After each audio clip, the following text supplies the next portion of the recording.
Boa noite. Sejam todos muito bem-vindos à entrevista da UBE. A União Brasileira de Escritores foi fundada em 17 de janeiro de 1958. Sucedeu a Sociedade dos Escritores Brasileiros, primeira associação profissional de escritores, fundada em 1942 por Mário de Andrade. A UBE é hoje, portanto, a mais antiga entidade brasileira do gênero. Seus objetivos são a defesa da liberdade de expressão, como vocês vão ver, esse objetivo tem muito a ver com o nosso entrevistado de hoje, defesa dos direitos autorais e demais direitos dos escritores, difusão da cultura e democratização do acesso à informação. A UBE teve em sua diretoria nomes do porte de Lígia Fagundes Telles, Renata Palottini, Ana Maria Martins e Ricardo Ramos, entre muitos outros. Atualmente, o presidente da UBE é Ricardo Ramos Filho, que não pode estar presente neste exato momento, mas que daqui a pouco vai estar aqui conosco. Podem se filiar à UBE todos aqueles que se consideram escritores, que tenham livro escrito e publicado ou aqueles que publicam regularmente textos na internet. Desde o início da quarentena, todas as terças-feiras, às 19 horas, a UBE tem promovido entrevistas com os escritores. Essas entrevistas acontecem ao vivo via Zoom, como está acontecendo nesse exato momento. Elas são transmitidas pelo YouTube, como está acontecendo agora. Boa noite a todos aqueles que estão nos acompanhando pelo YouTube. E as entrevistas ficam disponíveis na página da UBE, no próprio YouTube, no Spotify e no Google Podcasts. O entrevistado de hoje é o jornalista e escritor Ricardo Viveiros. Em 2015, eu vou começar de 2015, depois eu faço uma breve passagem pelo passado e já chego ao presente novamente. Em 2015, ele foi homenageado em sessão solene da Câmara dos Deputados pelos 50 anos de jornalismo. Na juventude, atuou no teatro, na TV, no cinema e se envolveu na luta contra a ditadura militar, pela qual foi perseguido, torturado e exilado. No retorno ao Brasil, depois da anistia, se envolveu na campanha das diretas já. Seu conjunto de matérias sobre direitos humanos, em 1986, lhe rendeu a medalha da Organização das Nações Unidas, a ONU. E esse prêmio reflete uma vida de luta pelos direitos humanos e pela liberdade. Em 89, ele foi um dos embaixadores do projeto Cooperação Global para um Mundo Melhor, pela Brahma Kumaris University, com sede na Índia, em conjunto com a ONU, mais uma vez. Nessa iniciativa, ele esteve ao lado de ninguém menos que Paul McCartney, Sua Santidade o Dalai Lama e Desmond Tutu. É empresário de comunicação, fundou e dirige desde 1987 a Ricardo Viveiros e Associados, oficina de comunicação, uma das maiores empresas no setor de capital 100% brasileiro.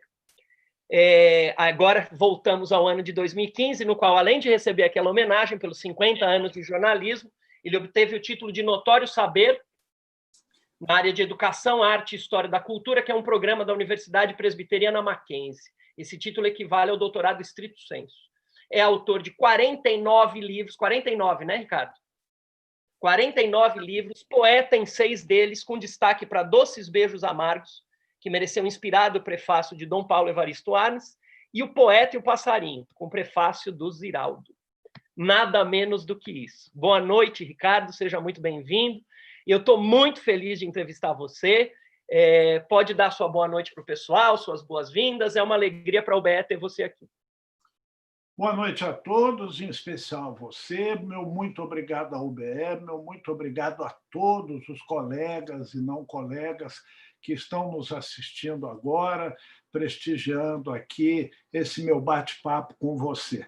É bom ouvir tudo o que você disse generosamente, mas o importante é que eu sou um escrevinhador. Essa é a profissão, esse é o ofício, e é isso que eu gosto de fazer, e é isso que eu faço há 53 anos, tanto no jornalismo quanto na literatura. E eu costumo dizer que o jornalista que eu sou acabou ensinando o escritor que eu me tornei a escrever. Eu aprendi muito e continuo aprendendo no jornalismo, como também na literatura. O aprender é uma coisa eterna, e eu dou muito valor a isso, a esse tipo de oportunidade, quando, no final, eu vou, com certeza, além do que aprendi com você durante o papo, aprender também com todos os que vão fazer suas perguntas. Muito obrigado à UBE, muito obrigado a você, e é uma honra estar sendo entrevistado por um professor. Obrigado, Ricardo. Ricardo, a gente tem uma primeira pergunta que a gente faz para todo mundo, que é para você, se você puder, contar para nós a sua história como leitor, como é que você chegou, como é que se deu esse encontro com a leitura, e depois como é que esse encontro com a leitura virou... como é que você se tornou um escrevinhador, como você acabou de falar, né? Como é que você chegou à escrita? É a tua história de leitura e de escrita, se você puder contar para a gente. Então, eu sou filho de um casal tipicamente brasileiro. Por quê? Porque são os dois, pai e mãe, descendentes de imigrantes. O meu pai, descendente de dinamarqueses com italianos, e no lado dinamarquês, uma influência judaica, e do lado da minha mãe eram espanhóis. E os meus avós, os meus bisavós, dos dois lados, eram pessoas que davam muito valor à cultura e à educação. Então, eram pessoas que tinham quadros, que tinham esculturas, que tinham livros, que tinham discos, que iam a teatro, a ópera, a balé, a cinema, enfim, cada um na sua época, com a tecnologia, plataforma de cultura que havia à época, e que sempre foram muito preocupados com os melhores colégios, a melhor educação. Viagem não era entretenimento, viagem era para aprender, para ir ao museu, para ir ao monumento, para conhecer os edifícios históricos. E meu pai sempre dava uma aula antes de cada viagem, explicando o que íamos ver, desde o que era o país até o que se passa naquele país, na economia, na política, na sociologia, na agricultura, enfim. Então, eu fui gerado e criado num ambiente onde a primeira preocupação era a cultura e a segunda era a educação. E eu, pequeno, antes de ser alfabetizado, eu era um menino muito chato, porque eu vivia perguntando o que está escrito aqui, o que está escrito aqui. E como a minha mãe em casa lia muitos livros para mim, e eu até fiquei sabendo que meu pai lia para mim na barriga da minha mãe. Ele lia livros quando eu estava ainda na barriga. E depois eles liam para mim desde pequeno, mas eu não achava suficiente. Eu acho que eu já era jornalista e eu desconfiava que eles podiam não estar lendo o que estava escrito. E eu queria ler o que estava escrito, o que o autor escreveu. E aí a minha mãe me alfabetizou em casa. E eu, quando fui para a escola, para o antigo pré-primário, eu já fui lendo e escrevendo. E aí, naquele tempo, eles já me passaram para o primeiro ano primário, já me passaram depois logo para o segundo, porque eu atrapalhava a aula, porque eu já sabia ler, já sabia escrever e etc.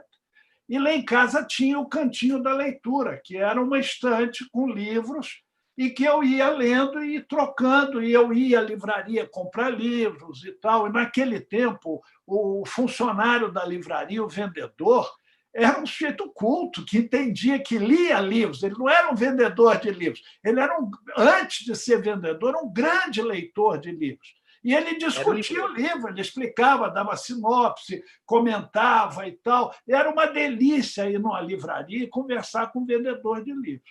Então, eu passei por isso em Curitiba, em Belo Horizonte, no Rio de Janeiro. Eu nasci no Rio, mas fui criado... Meu pai era industrial da área farmacêutica e abria as filiais do laboratório, ele ia, a gente foi morando por aí, viajava muito e tal. A minha mãe era atriz de teatro, meu pai industrial farmacêutico, mas os dois muito comprometidos com cultura e educação por herança de família e tal. E aí, desde pequeno, eu fui me apaixonando pela leitura. E eu gostava de ler. Quando eu tive acesso à revista em quadrinhos, eu não achei graça, porque eu queria imaginar as coisas. E a revista em quadrinhos não deixava. Ela trazia um texto, mas já trazia a imagem do texto pronta. E eu passei pela revista em quadrinhos, mas eu voltei para o livro. E daí, para começar a escrever bem na escola, a fazer redações interessantes, a professora elogiar, ganhar prêmio de melhor redação e tal, e a começar a escrever. E aí foi, não parei nunca mais. Maravilha. Ricardo, bom, são quase 50 livros, né? Então é difícil de falar de cada um deles. Então eu escolhi um, que é O Poeta e o Passarinho, por uma série de motivos. É o seu livro mais vendido, certo? É o livro mais vendido. Então, é o seu livro mais vendido, acho que mais de 30 mil exemplares, né? Alguma coisa perto disso. É um livro elogiado pelo Fábio Lucas, que foi presidente aqui da UBE.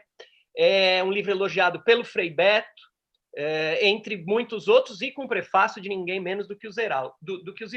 Então, eu queria que você falasse um pouco do livro, desse livro especificamente, depois, se você quiser, a gente pode falar de outros. Eu escolhi esse, porque me parece ser um livro especial. E depois, Ricardo, eu vou falar um pouco desse número, porque 30 mil exemplares é muito livro, né? Então, aí depois a gente podia falar um pouquinho sobre esses números teus, né? Mas vamos começar falando desse livro especificamente. Vou mostrar aqui na tela para o pessoal. Pode falar, ele está aqui, ó.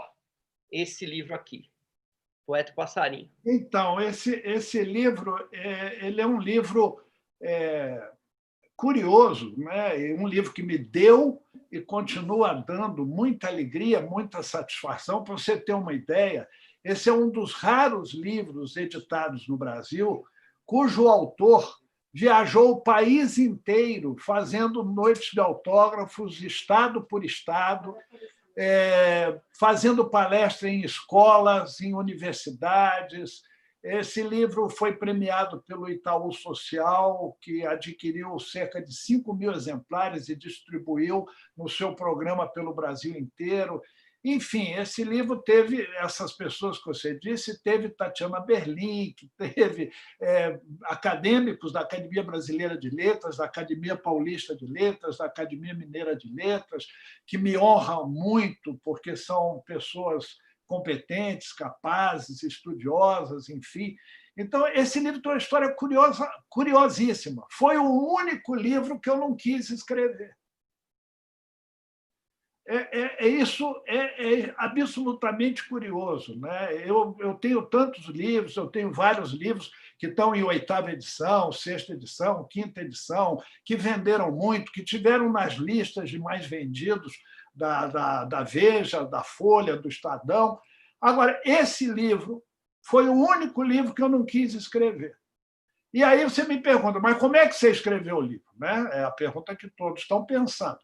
Muito bem, eu perdi um filho de 26 anos e uma netinha de 7 meses num desastre de carro, um sujeito bêbado, alcoolizado, de noite, chovendo, descendo uma ladeira, avançou um semáforo e bateu no carro do meu filho e matou meu filho e minha neta. E eu fiquei desorientado naquele momento, e a única coisa que eu sabia fazer, se eu fosse um jardineiro, eu teria plantado flores. Se eu fosse um músico, eu teria composto aí no piano, no violão, uma canção e tal. Mas o que eu sabia era escrever. E o meu desabafo foi esse livro. Foi um desabafo. Eu não queria escrever um livro. Eu fiz um desabafo. Escrevi, fechei. Eu tenho em casa 3.500 livros, meti no meio de um livro e botei na estante e esqueci, perdi. Muito bem. Passados 20 anos, eu fazendo uma mudança, quando eu vou tirar os livros para botar na caixa para mudança da casa, cai esse papel, eu abro, leio e tomo um susto, porque era um texto que eu escrevi, mas que não parecia que eu tinha escrito, parecia que era outra pessoa. E, de fato, naquele momento que eu escrevi, eu era outra pessoa. E aí eu fiquei emocionadíssimo e tal, e guardei com todo carinho, agora eu não perco mais e tal, se bem que eu nunca tinha procurado. Guardei. E aí eu recebi a visita, encontrei um artista plástico fabuloso, um aquarelista brilhante, que é o Rubens Matucci, e que é autor de livros também e tudo. E aí nós estávamos batendo um papo, uma conversa franca, aberta, e saiu o assunto de perda. E aí ele, porque a gente está ficando velho, a gente vai perdendo e tal, e para lá, para lá. E aí ele falou assim, mas criança é bom porque criança não perde nada. Eu falei, perde sim. O meu filho do meio perdeu o irmão quando tinha 3 anos. A minha netinha, que eu acabei criando como filha, perdeu o pai quando tinha 7 anos. O meu neto perdeu o pai quando tinha 1 ano. E criança perde a professora que ela adora, porque ela passou de ano, mas ela queria ficar com a professora do ano anterior, que ela era apaixonada. A criança perde o vizinho que muda, o amiguinho, perde o vovô que morreu, e perde sim. Eu vou até te mostrar um texto que eu escrevi sobre perda de criança. Aí peguei o texto e dei para ele. Ele leu o texto, se apaixonou e sumiu com o texto. Tempos depois, ele me telefona e fala assim, vem aqui no meu estúdio. Eu fui lá. Cheguei lá, isso que você mostrou aí agora, eram umas 12 pranchas em papel de arroz japonês, pintado aquarela, com lápis de cor alemão, de cera, fantástico. Um negócio maravilhoso, eu tomei um susto. Aí ele virou para mim e falou, olha, são as ilustrações do seu primeiro livro infantil. E aí veio uma explicação. Eu já tinha 50 e tantos anos e nunca tinha escrito livro infantil. Eu sempre fui bom contador de história, os vizinhos, os coleguinhas dos filhos, todo mundo sentava à volta, tio, conta história. E eu sempre contei umas histórias malucas, misturava o Peter Pan com a Alice, misturava o Chapeuzinho Vermelho com a Branca de Neve. Eu sempre gostei de inventar história. E todo mundo me cobrava um livro infantil. Você conta bem história, escreve um livro infantil e tal. Eu disse, não, é muita responsabilidade escrever para criança. O adulto, ele lê e ele tem discernimento e diz, não, isso é uma porcaria, isso não vai mudar minha vida. Ou ele lê, gosta, diz, olha, isso mudou minha vida e tal, tal, tal. Agora, a criança não. Então, eu sempre tive muito respeito, como jornalista, com o que eu falo, com o que eu escrevo. Eu trabalhei em rádio, TV, jornal, revista, uma carreira típica, não por mérito, por necessidade, correndo sempre, trabalhando. E eu sempre tive muita responsabilidade com que eu poderia influenciar as pessoas. E criança é mais sensível. Eu falei, não.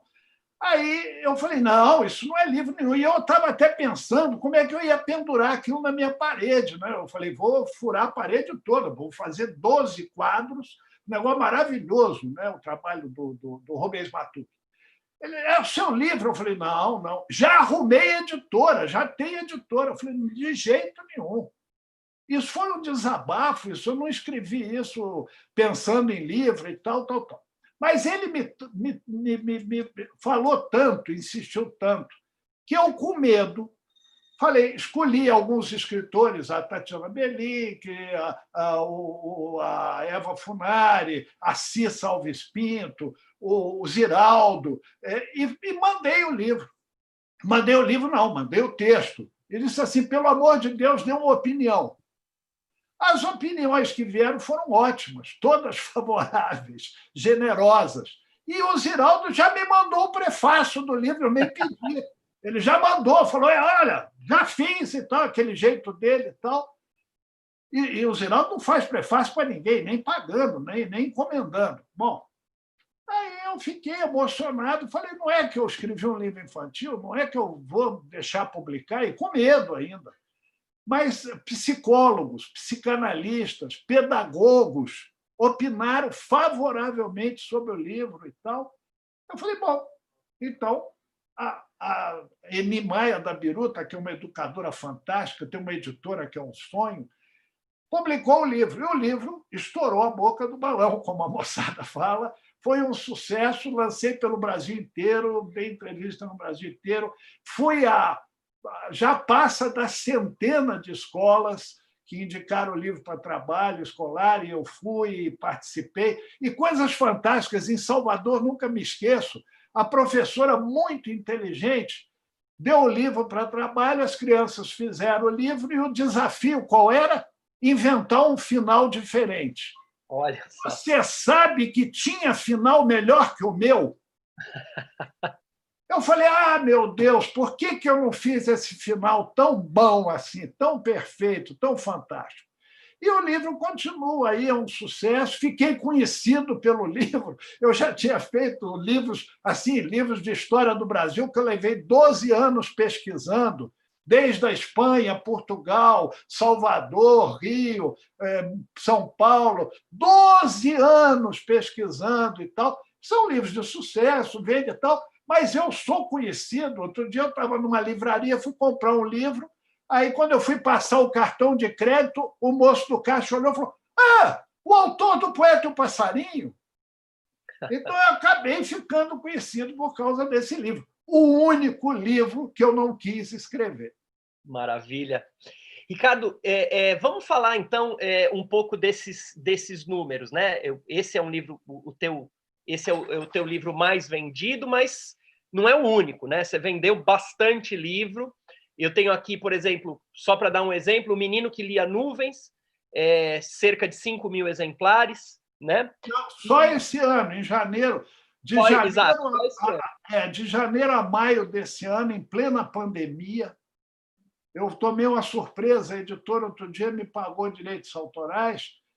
Quando eu olhei, foram 4.800 livros vendidos desse O Menino que Lia Nuvens, só de janeiro a maio. Esse livro já vendeu mais de 15.000 exemplares.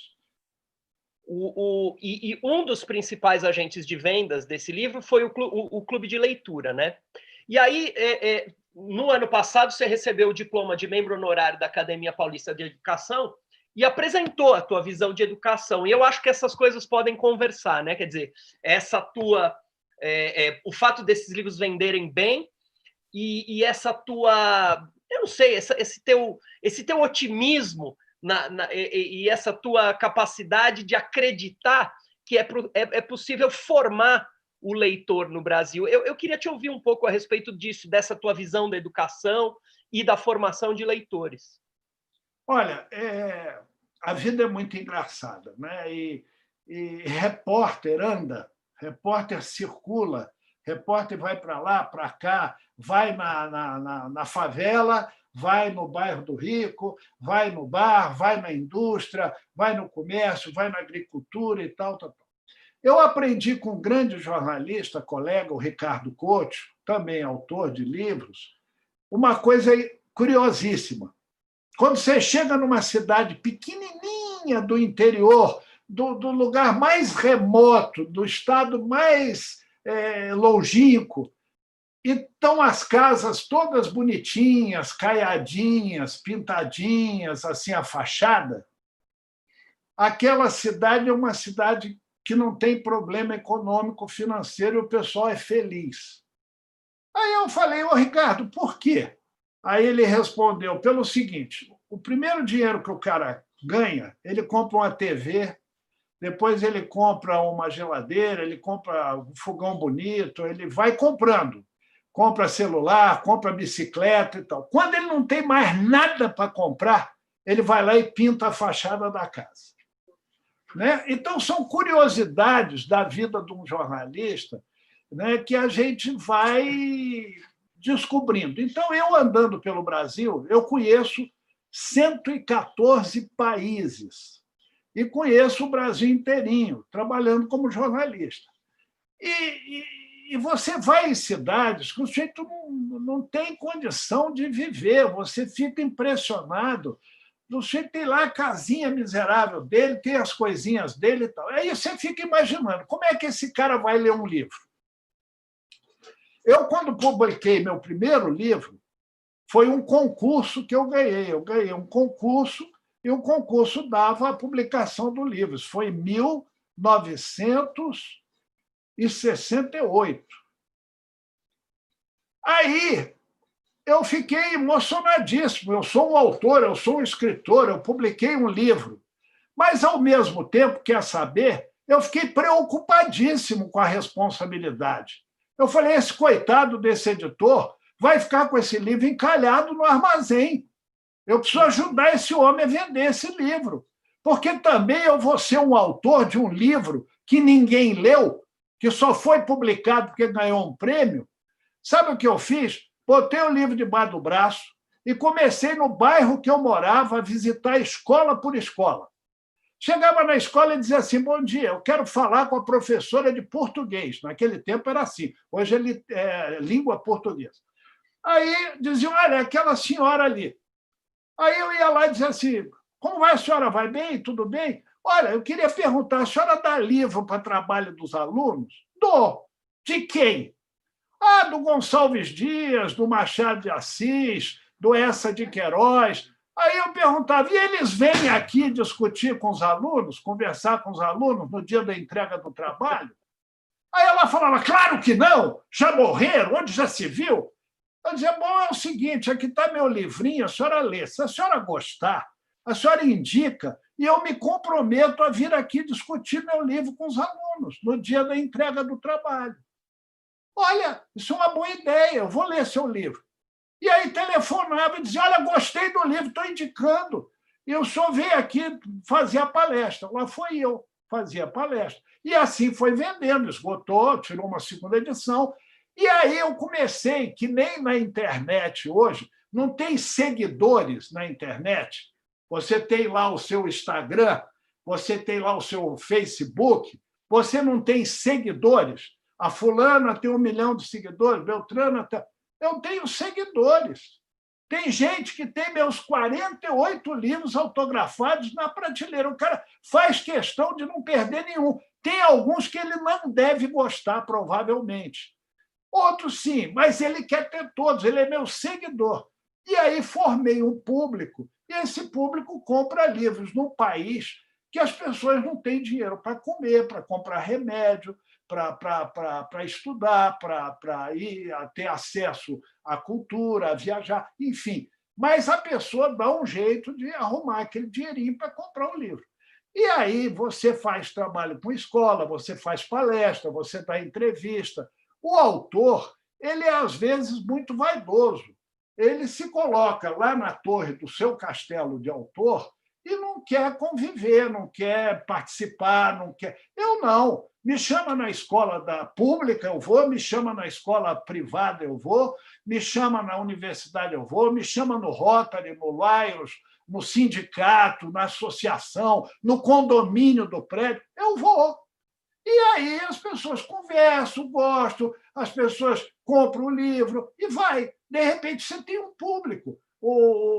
Mal, sem comparação, né? O Chico Buarque não tem quem compra o disco do ano dele, todo ano ele dança um disco, Roberto Carlos, o cara vai lá e compra. Tem um cara que compra o teu livro, segue. Ele é seu seguidor igual da internet, igualzinho. Lá de trás, que não tinha internet, ele vem seguindo e acompanhando. Então, o livro também tem uma necessidade de marketing. E a vaidade do escritor impede, porque ele não pode se envolver com o comercial. É feio. Eu não tenho medo de nada, eu não tenho preconceito de nada. Eu quero que todos leiam o meu livro. Se eu pudesse imprimir e distribuir grátis, eu faria isso com muita alegria. Ô, Ricardo, e você é autor de gêneros, de muitos gêneros, né? Você tem livro sobre história, aquele livro encantador que eu tenho aqui sobre a história de Santana do Parnaíba, não sei depois se você quiser falar. Muita biografia, né? Literatura para crianças e jovens. Algum deles você acabou de contar aqui, né? Que literatura para crianças e jovens você começou a escrever com o poeta e o passarinho.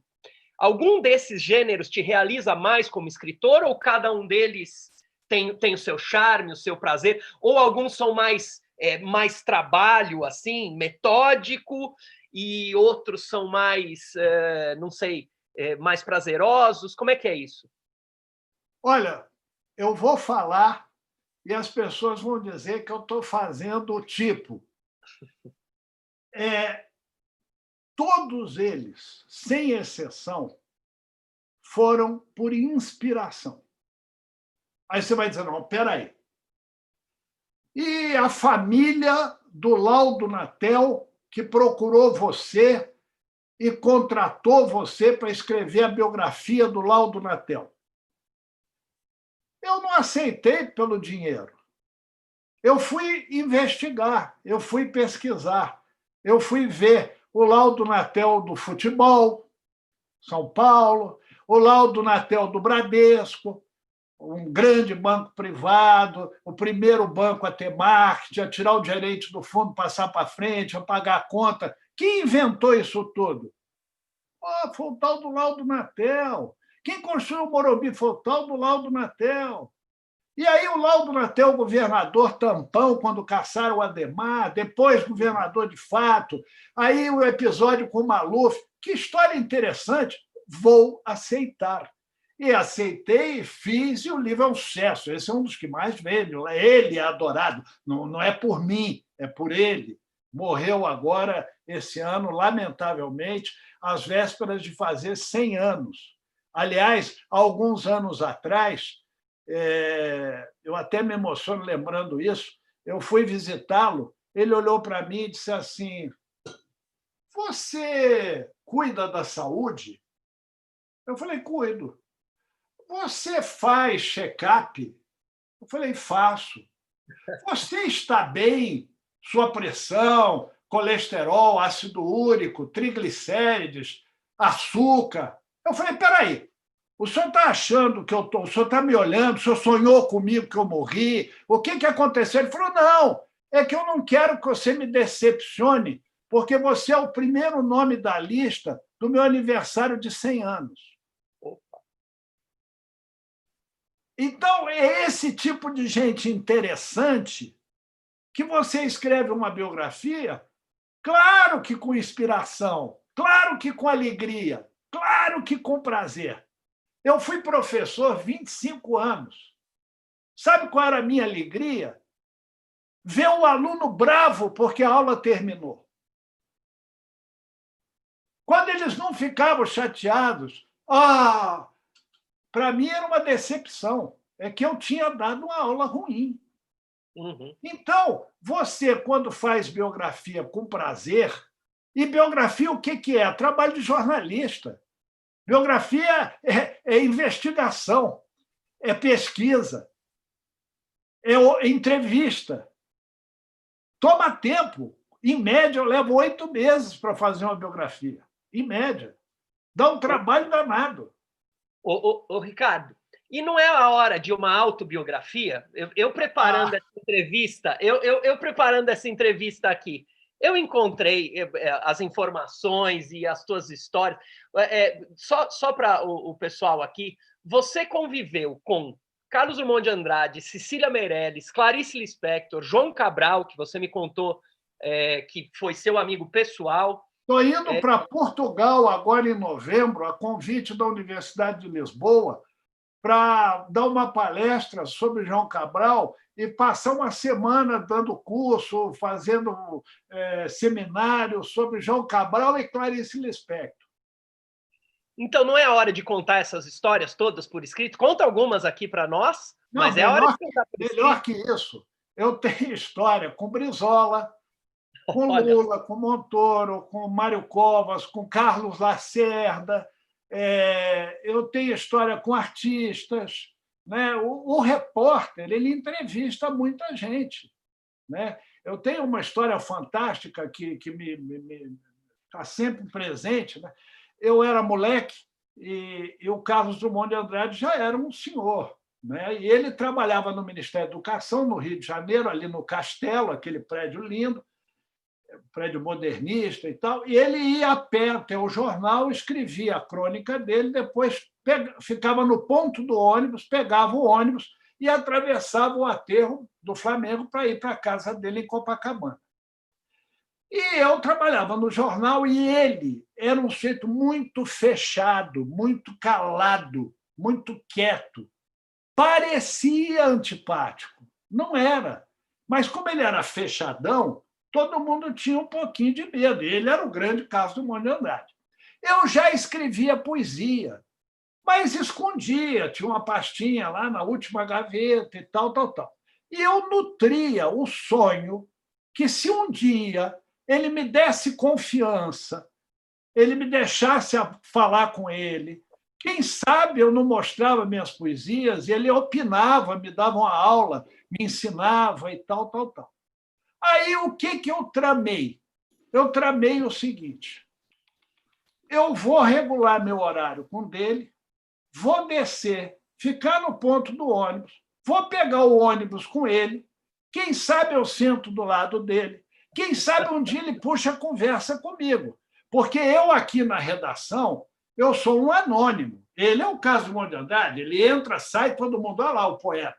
Agora eu, ninguém dava nenhuma bola, eu entrava, trabalhava, saía, não era ninguém, né? E aí eu comecei a regular o meu horário e pegar o ônibus com ele, mas nada de acontecer o tal diálogo. Um dia, eu estou no ponto do ônibus, do lado dele, ele vira para mim e diz assim: você pensa que eu sou idiota? Eu falei: não, eu penso que o senhor é um sábio. Não, você pensa que eu sou idiota. Você acha que eu não estou vendo que você está me seguindo? Quem está lhe pagando para me seguir? E já eu vou explicar por que a desconfiança dele. Aí eu falei: não, ninguém está me pagando. Aposto que você não mora em Copacabana. Não moro mesmo, moro aqui em Santa Teresa. E pega o ônibus e atravessa o aterro. O que você está querendo? Você está me seguindo. Quem está lhe pagando para me seguir? Eu falei: não, ninguém. Mas por quê, então? Eu falei: olha, é o seguinte, eu escrevo poesia. E eu nutro o sonho de lhe mostrar. Ué, precisa toda essa bobagem? Por que não me entrega as poesias de uma vez e tal? Dia seguinte, eu peguei a pastinha de poesia, fiquei em pé na porta esperando ele chegar. Ele chegou e entreguei, ele ainda desconfiado comigo e tal, e sumiu. Aí, tempos depois, ele voltou e fez uma crítica absolutamente favorável e me ensinou muito. E eu me lembro que eu perguntei uma coisa para ele. Eu perguntei assim, depois que ele fez a crítica favorável, eu fiquei emocionado, né?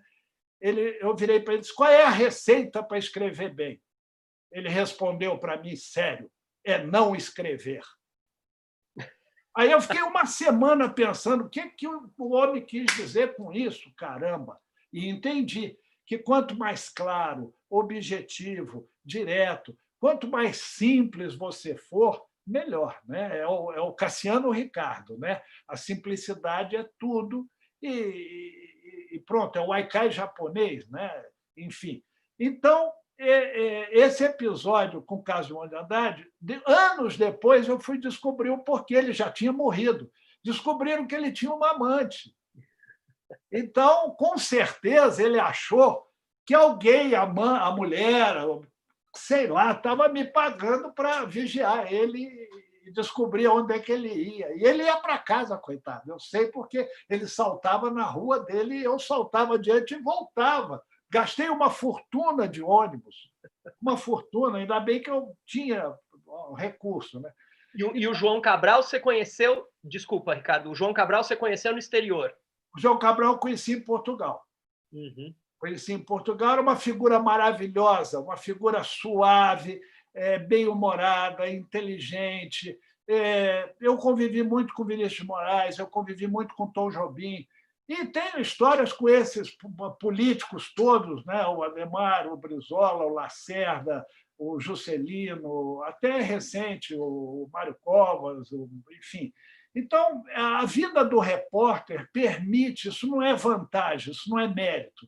Você é obrigado a entrevistar as pessoas, como também eu viajei para 114 países, a maioria das vezes trabalhando, viajei muito a passeio também, mas é a oportunidade que você tem de conhecer pessoas, lugares, de conversar, de saber. Eu tive a oportunidade de conhecer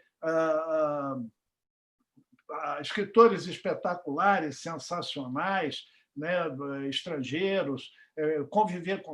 Eu tive com Pablo Neruda, eu tive com Gabriel Garcia Marques. Recentemente, eu fui à Colômbia, tive com o irmão dele, que toca um instituto de jornalismo investigativo e livre, que ele criou, né, antes de morrer, enfim. Então, isso tudo é enriquecedor, né? Você fica com uma bagagem. E outra coisa, a matéria-prima do escritor é gente. Quanto mais histórias de gente você tiver, mais matéria-prima você tem. É verdade. Ricardo, pergunta dos escritores, essa é outra que a gente sempre faz. Como é que é a rotina de escrita? Tem um método fechado, sempre parecido para os livros? Horário? Como é que é essa rotina dos textos, da escrita, o cotidiano do escritor Ricardo Viveiros? Então, cada gênero tem uma rotina. As biografias, por exemplo, elas obrigam a você ir à casa do biografado, se ele é vivo.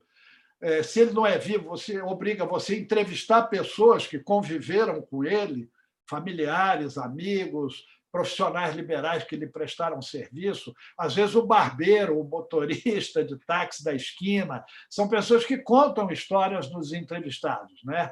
O médico, o dentista, a empregada doméstica, enfim. Então, há essa coisa de você ter que marcar uma hora, sair, entrevistar, voltar, e aí você guarda um horário para sentar, escrever. Né?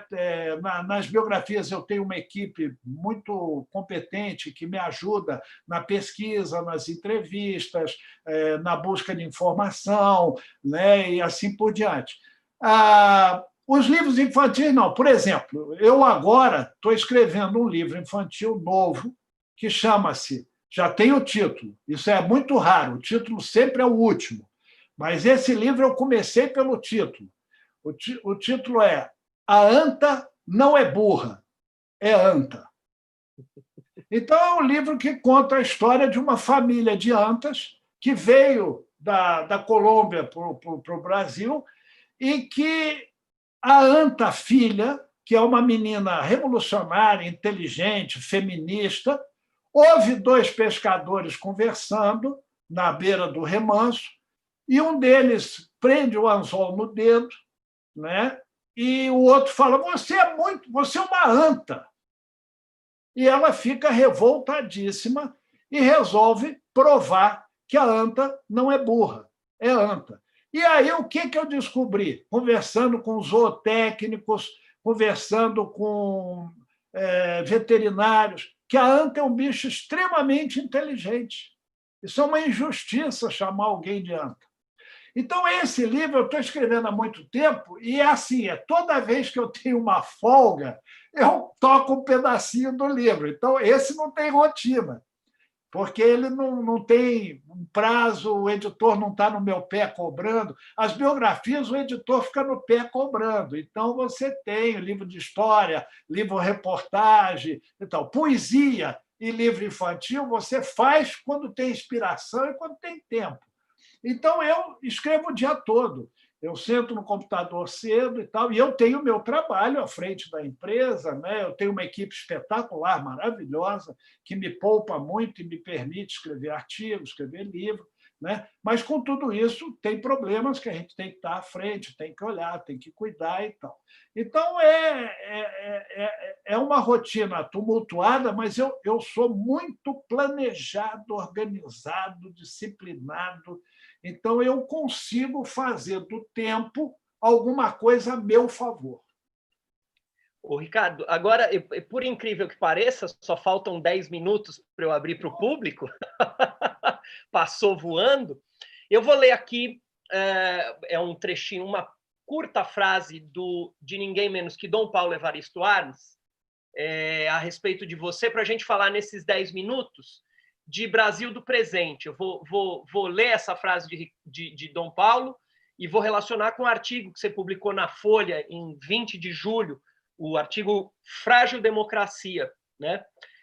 Dom Paulo falou o seguinte sobre você: Ricardo Viveiros visitou os pobres da periferia, andou pelas estradas duras da vida, conheceu as manhas dos grandes e a proposta de paz dos pequeninos.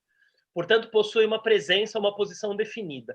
É a de lutar, mesmo que muita gente considere ilusão sonhar com a fraternidade e a justiça. Ricardo, da década de 70 para cá, muita coisa mudou, né?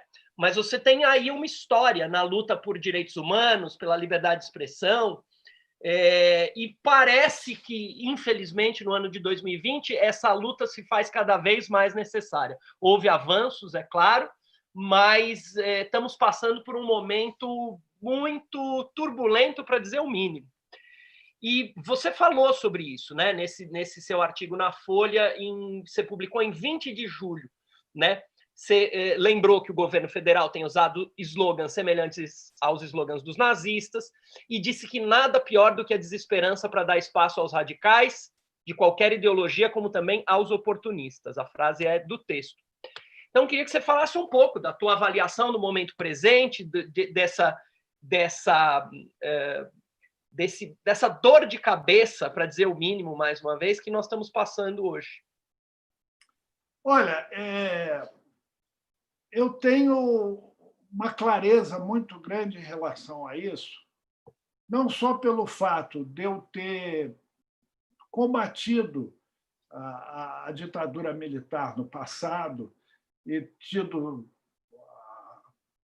a triste oportunidade de ser preso, passar por tortura, ir para exílio, essas coisas todas, mas eu não me considero, nunca me considerei, não aceito o título de herói, porque tudo o que eu fiz porque quis e porque eu achei que era certo.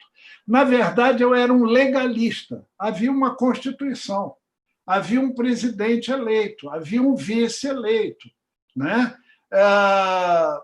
O golpe, seja de direita, de esquerda, de centro, é golpe.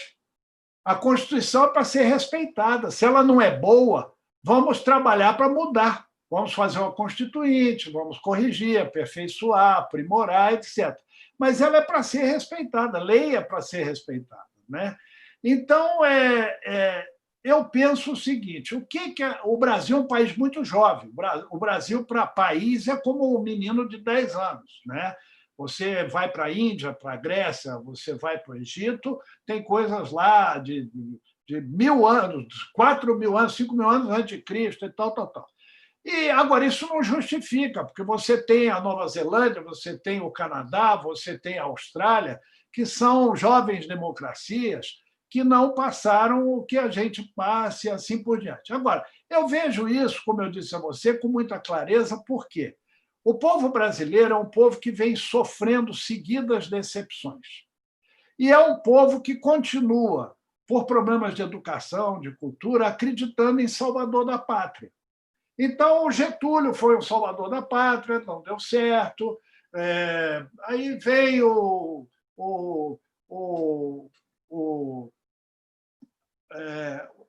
Collor, foi o salvador da pátria, não deu certo. Aí veio o Tancredo Neves, aí morreu, não pôde ser o salvador da pátria, aí ia ser o fulano. Aí veio o Lula, foi o salvador da pátria e tal. Blá, blá. E as decepções foram constantes. Desmando, corrupção. Todo mundo prometeu as reformas, ninguém fez. Todo mundo prometeu educação de qualidade. Tentaram, melhorou, né? Mas não é o que o povo merecia, o que o povo pedia, não é o que o tributo altíssimo do Brasil paga.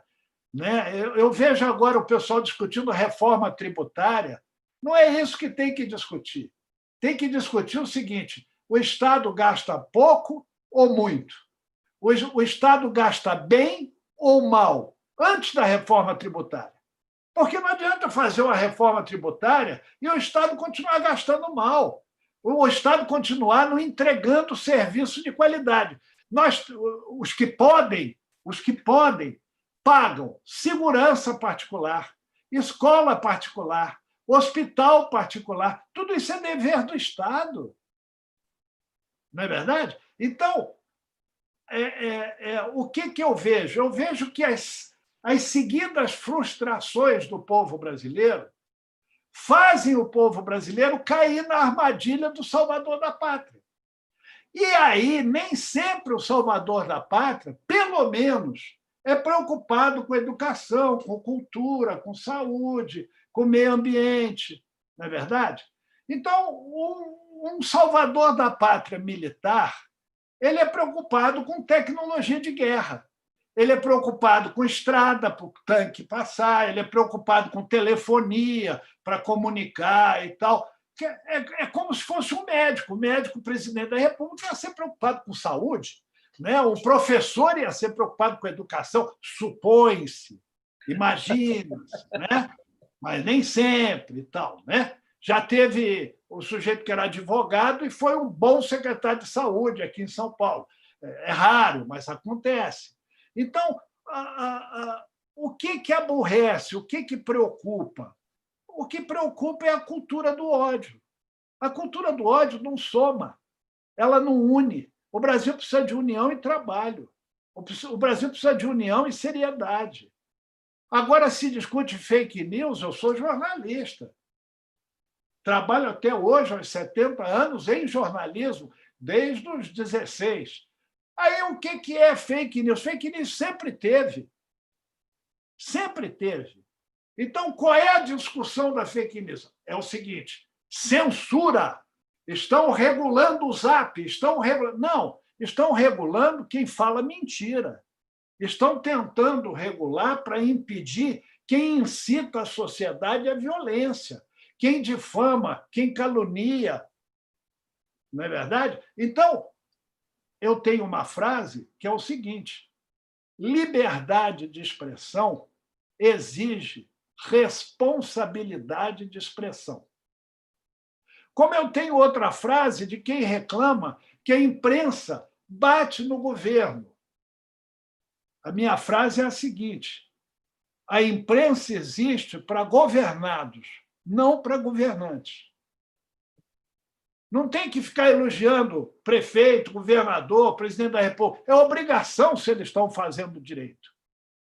Agora, apontar o que está errado é obrigação da mídia, é responsabilidade da mídia em informar a sociedade.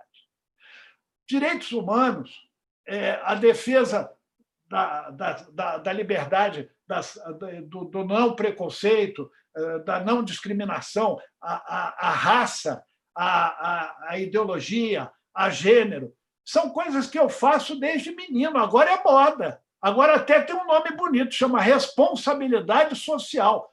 Eu tive desde que nasci. Ai de mim que fizesse uma malcriação para alguém, porque era gordo, magro, negro, alto, baixo. Meu pai e minha mãe, puxava a orelha, tomava a palmada. Educadora, carinhosa e educadora. Então, para mim, respeitar direitos humanos é uma coisa que está dentro de mim desde que eu sou gente, porque eu fui educado de que isso é necessário. Respeitar o próximo, amar o próximo, defender a sociedade de injustiça, de irresponsabilidade, de preconceito, de discriminação, de racismo, é obrigação. É obrigação do cidadão, ou ele não é cidadão. Ricardo, última pergunta, assim, rápida, antes de eu abrir para o público. Abro aspas. Ricardo, você é meu companheiro de poesia e de esperança. Essa é a frase do Tiago de Mello, poeta, foi homenageado no Prêmio Jabuti de 2018, se eu não estou enganado, 2017 ou 2018. Minha última pergunta, antes de eu abrir para o público, e vou pedir para o público ter assim um pouco de generosidade comigo, porque a casa está cheia, tem gente no YouTube querendo perguntar, tem gente aqui. Minha pergunta é: de onde vem essa esperança toda que o Tiago de Mello te falou? De onde vem? E isso que você acabou de falar, de onde vem esse encanto pela vida, essa fé na vida toda? Pois é, olha, você me provocou agora há pouco sobre se eu não vou escrever minha autobiografia. Eu vou responder agora. Eu não vou escrever, porque eu não me acho alguém merecedor de uma biografia, exceto que eu possa contar a história dos outros. Eu tenho um prefácio de um livro de arte meu, que foi feito pelo Jacó Klintovitz, que é um grande crítico de arte, um grande escritor, tem quase 200 livros publicados, e bons, todos muito bons. Ele fala no prefácio do meu livro sobre a arte do Brasil, que eu levei 15 anos escrevendo, sobre os grandes pintores brasileiros, desde os viajantes, Ecaute, Debré, até hoje em dia, passando por de Cavalcante, Tomiotaki, enfim. ele fala assim: o mérito do Viveiros é que ele se anula para falar do biografado. Então, se eu, como autor, vou disputar espaço, vou disputar imagem com o biografado, aí fica ruim, né? Então, o herói é o biografado, não eu, não o autor. Né? Você tem que se anular mesmo, você tem que se esconder. Eu tenho uma frase sobre assessor de imprensa. Assessor de imprensa é igual cirurgião plástico. Se você notar que foi feito o serviço, é porque foi mal feito. Então, você tem que fazer e ninguém pode perceber que você fez. Essa é a graça da biografia, do perfil que eu fiz como jornalista, muitos e muitos. Até isso me ajudou muito a ser biógrafo. Né? Então, eu não penso em fazer a minha biografia porque eu não sei contar a minha história. Eu tenho que arrumar um sujeito igual você, capaz de contar a minha história, mas não a minha história, as histórias que eu trago na memória de gente realmente importante que eu entrevistei na vida. Aí sim. Por exemplo, Linus Pauling, que foi prêmio Nobel de Química e prêmio Nobel da Paz, um raro 2 vezes prêmio Nobel. Eu entrevistei ele, no final, ele tinha o número do campo de concentração gravado no braço, ele foi prisioneiro do nazismo. E eu falei para ele assim: olha, eu quero fazer uma pergunta de caráter pessoal. Não é para entrevista, é para mim. O senhor se incomoda, desculpe, de eu fazer uma pergunta de caráter pessoal? Ele falou: não, meu filho, olhinho azul, bochechinha vermelha. Não, meu filho, pode fazer. Eu falei assim: olha, por que é que vocês, judeus, nós, porque eu sou também herdeiro lá atrás, pelo lado do meu pai, por que fica lembrando um negócio tão ruim, tão horroroso, tão feio, que foi o sofrimento durante o nazismo? Aí ele virou para mim com aquele olhinho azul bonitinho, a bochechinha vermelha, e disse assim: é para não acontecer de novo. Não é raiva, não é mágoa, não é vingança. É para não acontecer de novo. Então, a gente lembra o que é ruim para não acontecer de novo. Agora, eu sou... a frase é a seguinte: eu não tenho esperança. A esperança me tem. Ela está dentro de mim. Porque se eu não tiver, eu morro. Eu desisto. Quem é que consegue viver sem sonho? Então, aqui, ó, o Sibila está ouvindo, que é um bom poeta, um excelente poeta. Quem é que vive sem sonhar? O dia que acabar o sonho, acaba a vida. E sonhar é o quê? Sonhar é ter esperança. Bom, com essa linda conclusão, eu fecho aqui as minhas perguntas. Agora eu só vou mediar as perguntas que estão aparecendo. Então, só para dizer boa noite a todos aqueles que estão com a gente no YouTube também. Temos 60, quase 60 pessoas aqui na sala. Já rolaram algumas perguntas, eu vou fazer por aqui. Quem quiser fazer pergunta, eu vou pedir para colocar o nome lá no bate-papo. Olha só, Ricardo. Por favor, Rogério, não estou conseguindo entrar no bate-papo, não estou conseguindo me inscrever. Você pode me ajudar? Não tem problema. Eu te coloco lá, Raquel, pode ficar sossegada. Bom, obrigada. Imagina. Então, vamos lá. Ricardo, por que o livro impresso é o preferido pela imensa maioria dos leitores? Porque ele é mágico. Eu entrevistei o Bill Gates num lugar, num ano, e entrevistei o Steve Jobs em outro lugar, em outro ano. Fiz a mesma pergunta para os dois, a mesma. O digital vai acabar com o livro impresso? Você acredita, vocês todos, que os dois, em anos diferentes, em lugares diferentes, sem ter combinado, responderam a mesma coisa? Espero que os meus netos leiam livros impressos. Nada substitui a magia, a fantasia, o sonho do livro impresso. Livro impresso vira a página e faz flip. A Alexandra pergunta, Tempo de Amor e Guerra, da época do AI-5, você ainda tem o cartaz que o Ziraldo desenhou? Tenho sim. Essa história é ótima. Quer ver uma coisa? 1 minuto, 1 segundo. Fique tranquilo. Enquanto o Ricardo vai lá buscar, eu vou fazer mais uma pergunta da Alexandra. Olha aqui, ó. Diga lá. Olha aqui. Essa foto, olha eu aqui, com o cartaz do Ziraldo. Ó. Vai tapar a boca da MMMM. Sabe quem está aqui? As maiores atrizes da história do teatro do Brasil de todos os tempos. Aqui é o Ricardo Rapazinho. Eu já fui quase bonito. Olha aqui. Olha aqui. Dulcina, Eva Tudor, Tônia Carreiro, Eva Vilma, Leila Diniz, Odete Lara, Norma Beng e Cacilda Becker. Aí você quer ver um negócio? Olha aqui. Olha aqui. Nelson Rodrigues, olha o Ricardo Viveiros aqui. Nelson Rodrigues, a Bárbara Eliodora, a maior autoridade fora da Inglaterra sobre o William Shakespeare. Isso aqui é a escadaria do Teatro Municipal do Rio de Janeiro, protesto contra a censura. Você está vendo por que esperança me move? Isso é 1968, revista O Cruzeiro, se eu não me engano. É isso mesmo. Olha o Brizola aqui. Olha o Tiago de Mello aqui. Ó. Esse livro que você tem na mão, qual é, Ricardo? Não, isso aqui, quando eu fiz 50 anos de jornalismo, os amigos fizeram um folheto, chama Trajetória. E aí tem os cartunistas todos que fizeram cartoon. Tem eu com o Papa João Paulo II aqui, que na oportunidade entrevistei, virou santo. Né? E aí vai. É uma pequena história.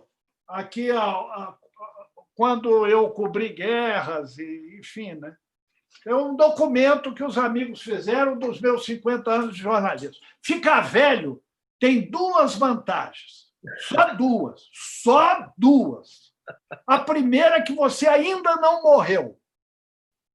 E a segunda é o carinho das pessoas. Todo mundo trata velhinho bem. Aqui nesse país tem gente que não trata, mas geralmente tratam velhinho bem.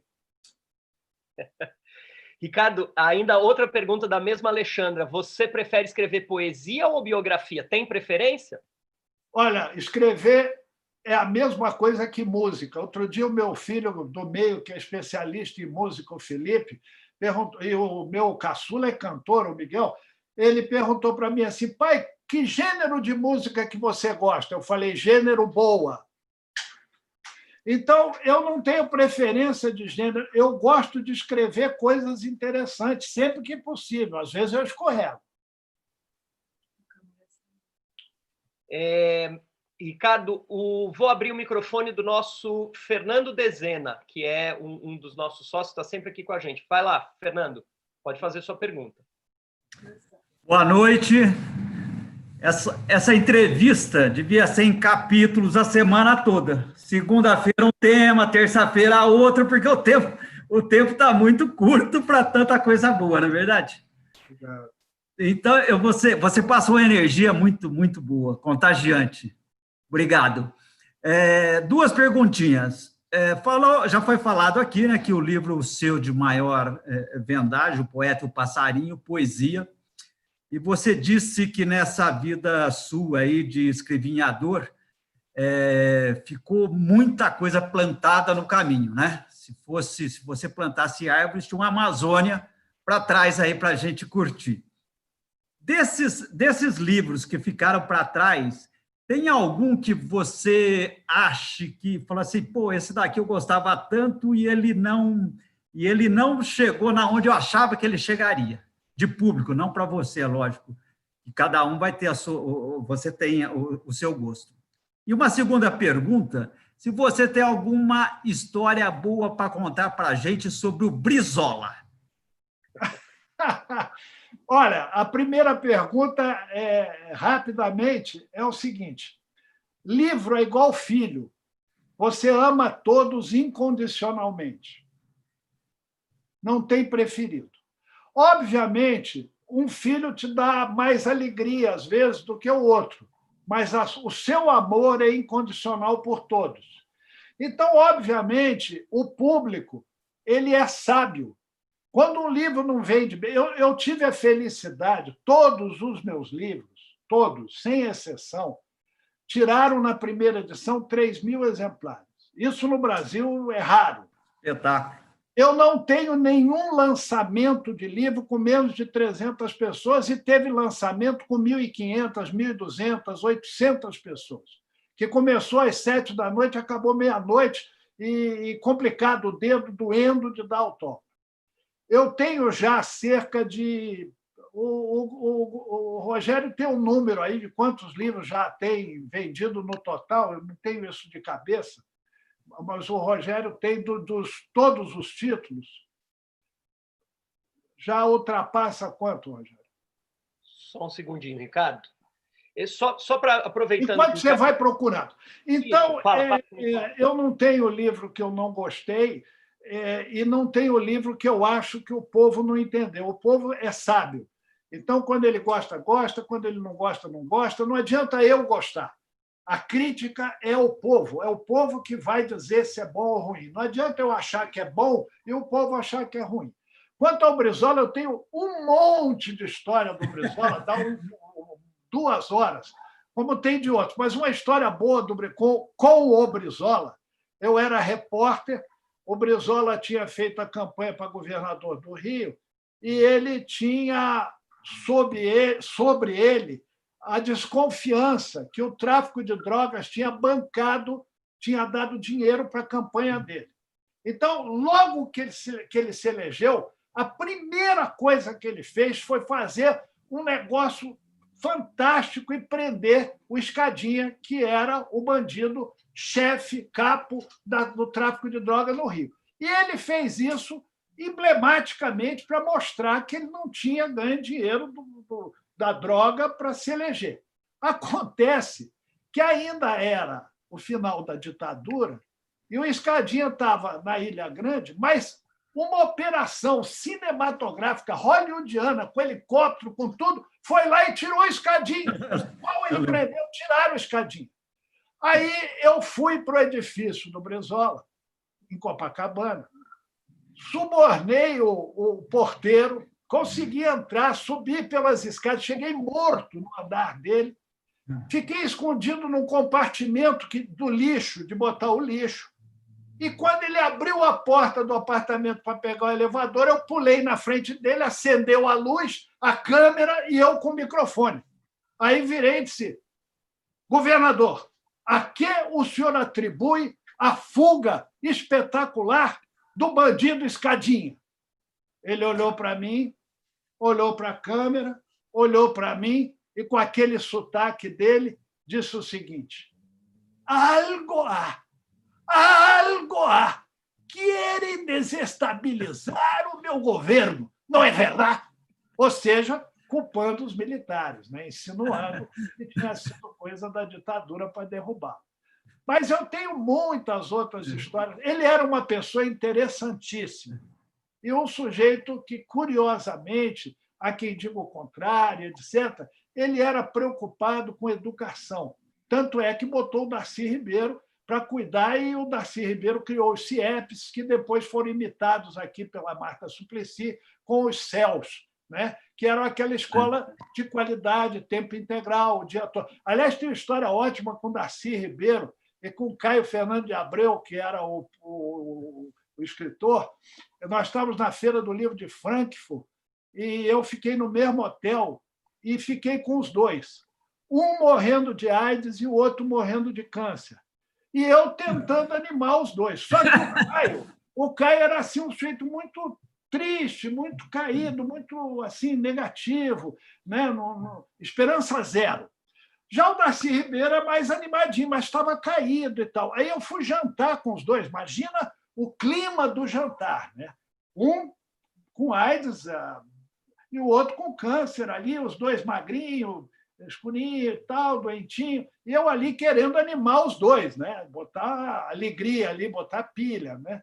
E aí eu comecei a falar com o Darcy Ribeiro começou a reclamar, né?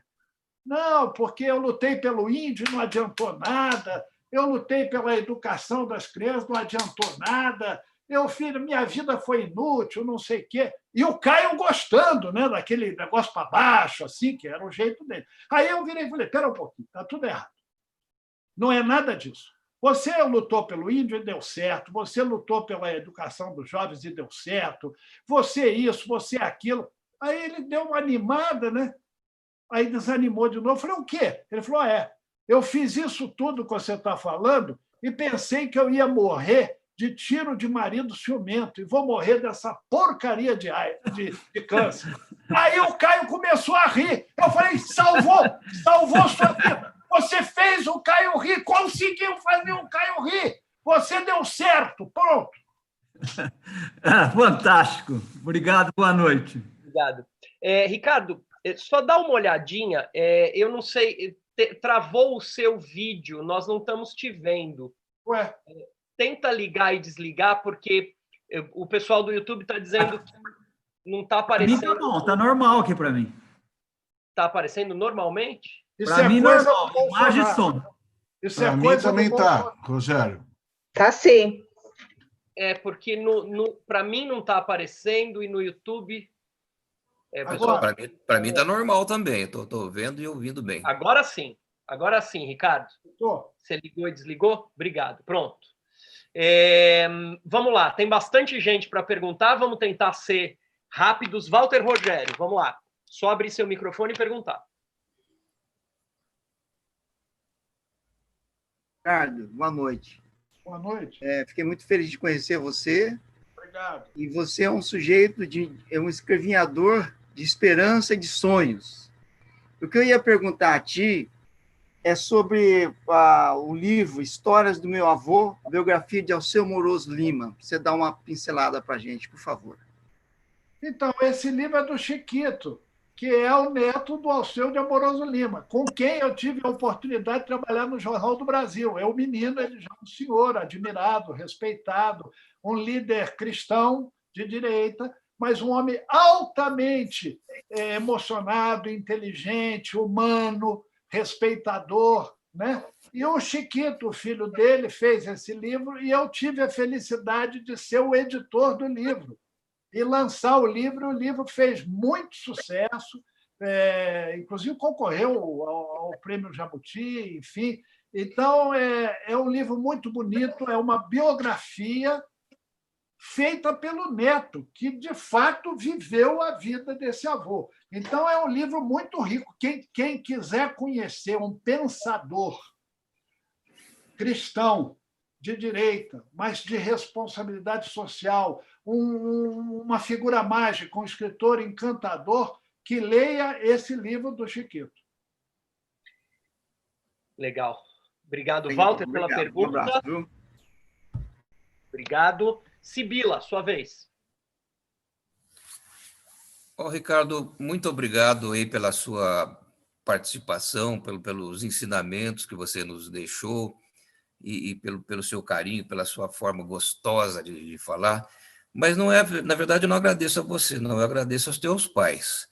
E como você me disse, como você nos disse, foram eles que construíram essa cabeça generosa e genial que você tem. Então, eu agradeço aos teus pais.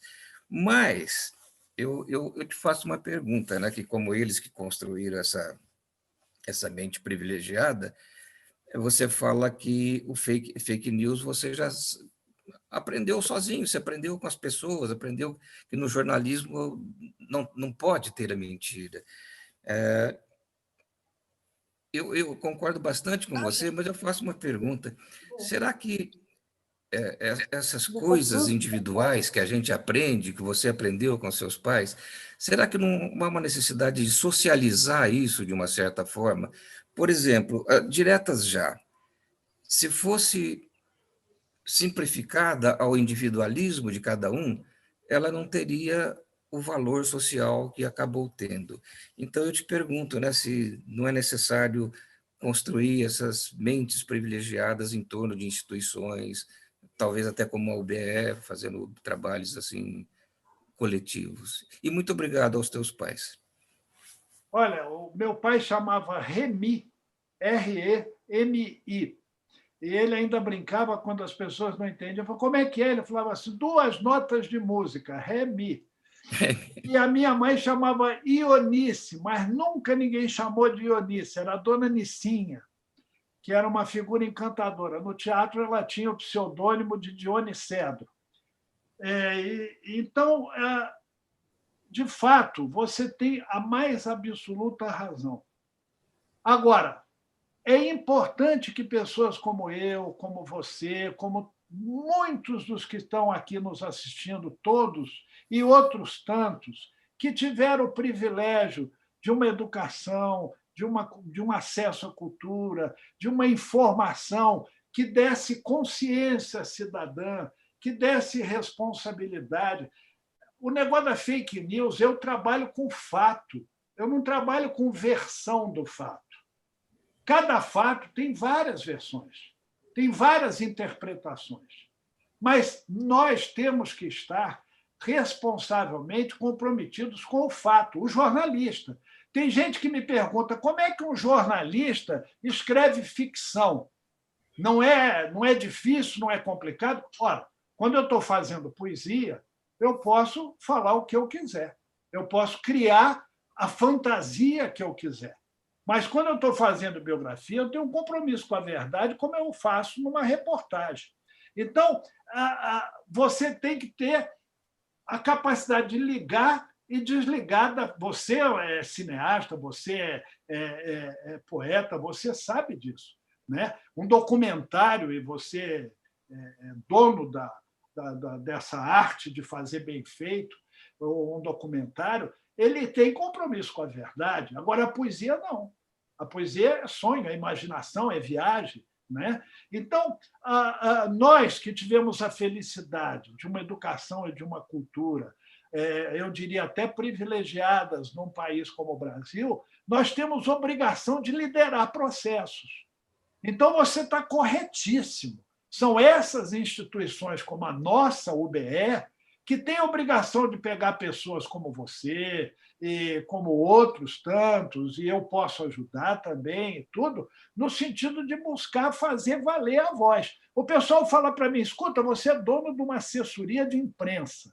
Sua assessoria de imprensa tem clientes da indústria, do comércio, da agricultura, de serviços e tal. Como é que você escreve um artigo criticando o presidente da República? Como é que você escreve um artigo criticando o governador, o prefeito? Eu digo assim, olha, uma coisa é o empresário, dono da assessoria de imprensa, outra coisa é o cidadão Ricardo Viveiro, jornalista e escritor.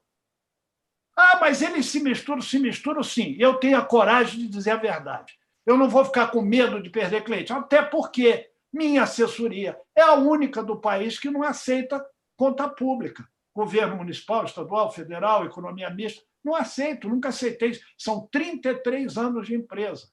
O que o meu concorrente fatura por mês é o que eu faturo por ano. Mas eu não estou nem aí. O ganhar dinheiro é importante, mas desde que seja com dignidade. Então, você está absolutamente certo. Gente como você, como eu e como outros, tem a responsabilidade de se meter, de participar, de não ficar omisso. Eu, a vida inteira, fui do sindicato, da associação, de pais e mestres da escola do filho. Por quê? Como é que eu vou reclamar, como é que eu vou criticar se eu não participo? Só pode criticar quem participa. Não dá para ficar quieto em casa, feliz, seguro, sem risco, e o mundo pegando fogo e você criticando, falando mal. Não, vai lá e muda o que você está criticando. Ajuda a mudar, participa. Então, eu acho que você tem toda a razão, e toda vez que alguém me procura para participar, eu imediatamente digo, vamos lá. Obrigado, Sibila, pela pergunta.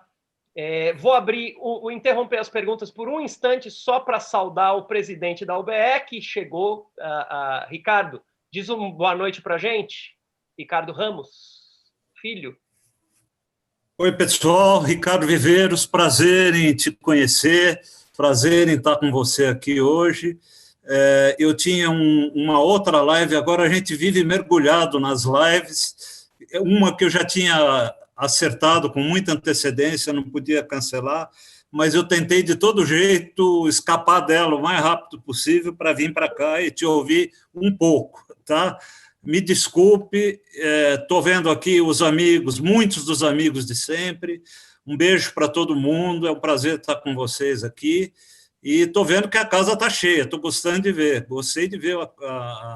Parabéns, Ricardo Viveiros, você atraiu muita gente hoje, muito legal, gostei de ver, gostei de ver. Obrigado, Rogério, vamos lá. Obrigado, Ricardo, seja bem-vindo a esta sala. Dando continuidade, então, às perguntas. Raquel, vamos lá. Ricardo, uma alegria revê-lo nessa estética nova das lives, da distância, saudades. E eu gostaria de relembrar o momento que estivemos juntos, que foi no lançamento do seu livro sobre Santana do Parnaíba. E logo depois que eu li o livro, eu fui visitar a cidade, surgiu aquela curiosidade, e é uma cidade que é uma joia, é uma relíquia, um lugar histórico, onde a gente ainda sente tão presente o bandeirantismo e todas aquelas histórias, um lugar muito lindo. E no momento que nós estamos assim, com muitas correntes chamadas decolonizadoras, eu gostaria que você falasse um pouco sobre o bandeirantismo e sobre a cidade de Santana do Parnaíba e o seu livro. Um abraço grande, viu, amigo? Obrigado. Eu não tenho recebido as suas crônicas. Você não anda escrevendo. Ando, sim. Vou repor isso em breve. Então, tá bom. Raquel, é o seguinte, esse livro, e é um livro que vende muito, vendeu como livro didático, vendeu como livro de leitura, vendeu como livro de história, que ele é. Eu costumo dizer que ele é uma história da história do Brasil. Santana de Parnaíba foi mais importante que São Paulo.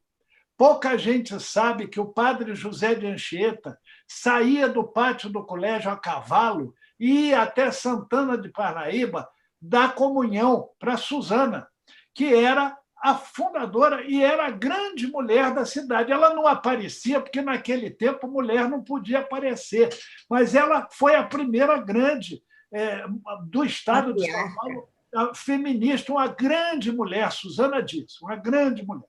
Muito bem. Esse livro conta o seguinte, que de Santana de Parnaíba é que saíram as entradas e bandeiras que deram ao Brasil todo o tamanho de continente que o Brasil tem. Tanto é que, pelo Brasil afora, há inúmeras cidades com o nome Santana de Parnaíba. Em razão dali. Ali era o ponto. O pessoal chegava ali abastecia, ali pegava munição, ali acertava tudo e saía e tal, isso aqui. Então, esses bandeirantes, que na época, alguns ou muitos deles não eram tão boas pessoas, não eram necessariamente respeitando os padrões de hoje, né? Eles eram escravagistas, eles matavam índios e essas coisas todas.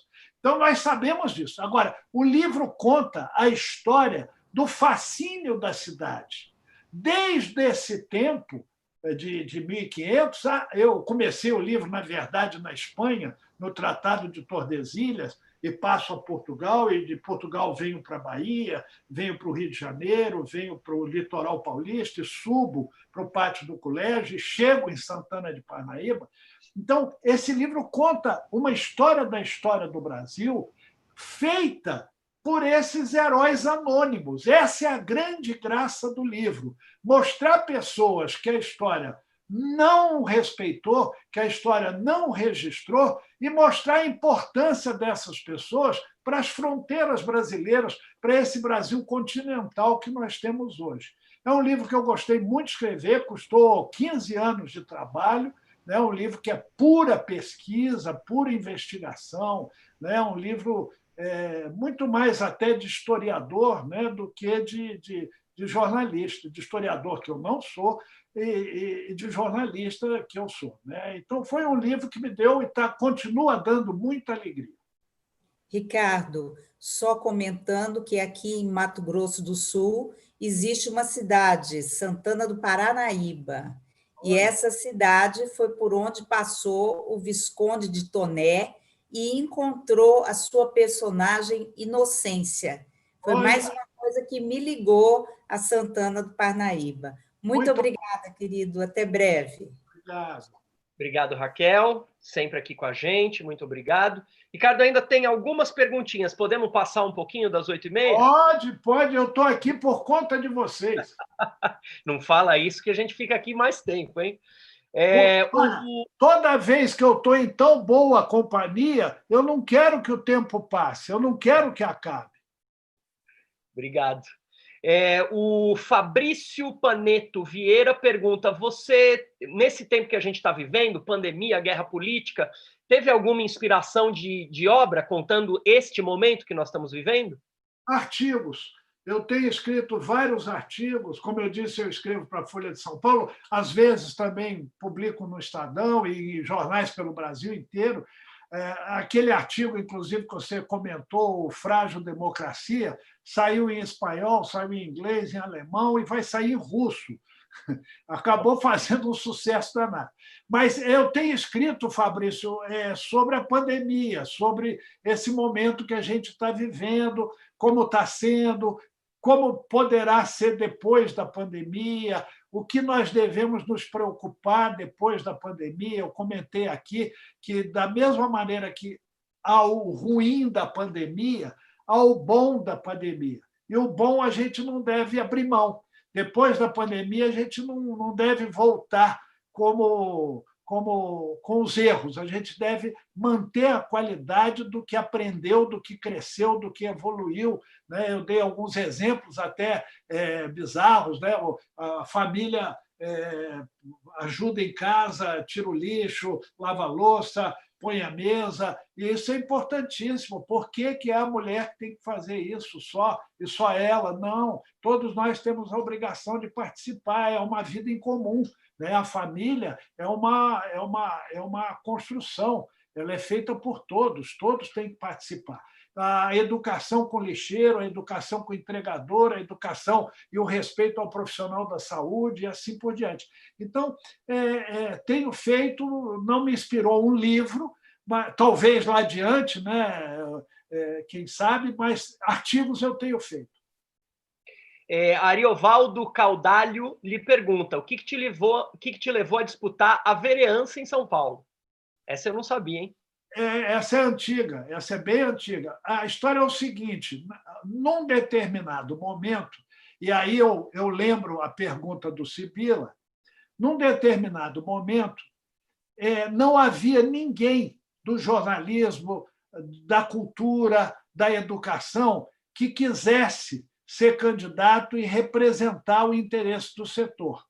E aí um grupo me procurou e disse, você não quer ser candidato para representar os interesses do setor? Como eu sempre dei a cara para bater, eu aceitei, fui candidato e não me elegi por um pouquinho, fiquei terceiro suplente, um negócio desse e tal, mas foi uma experiência. Valeu, aprendi. A Júlia pergunta, durante todos esses anos como jornalista, teve alguma reportagem que mais te marcou? Aquela, assim, inesquecível? Várias. Eu trabalhei em rádio, em televisão, em jornal, em revista e agência de notícias. Já disse aqui que não por mérito, por destino e necessidade. Eu tenho várias grandes recordações, mas eu tenho uma que foi muito emocionante. Eu estava no ar, na Rádio Bandeirantes, eu era âncora do jornal líder de audiência na Rádio Bandeirantes, e houve uma rebelião na casa de detenção. e nós começamos a noticiar ao vivo, porque a viatura da rádio foi para a porta da casa de detenção, e lá estava um repórter transmitindo e tal, uma rebelião violenta na antiga casa de detenção, lá no Carandiru, e eu no ar.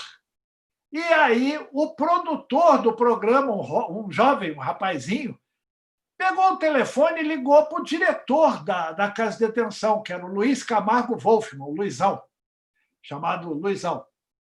Sabe quem atendeu?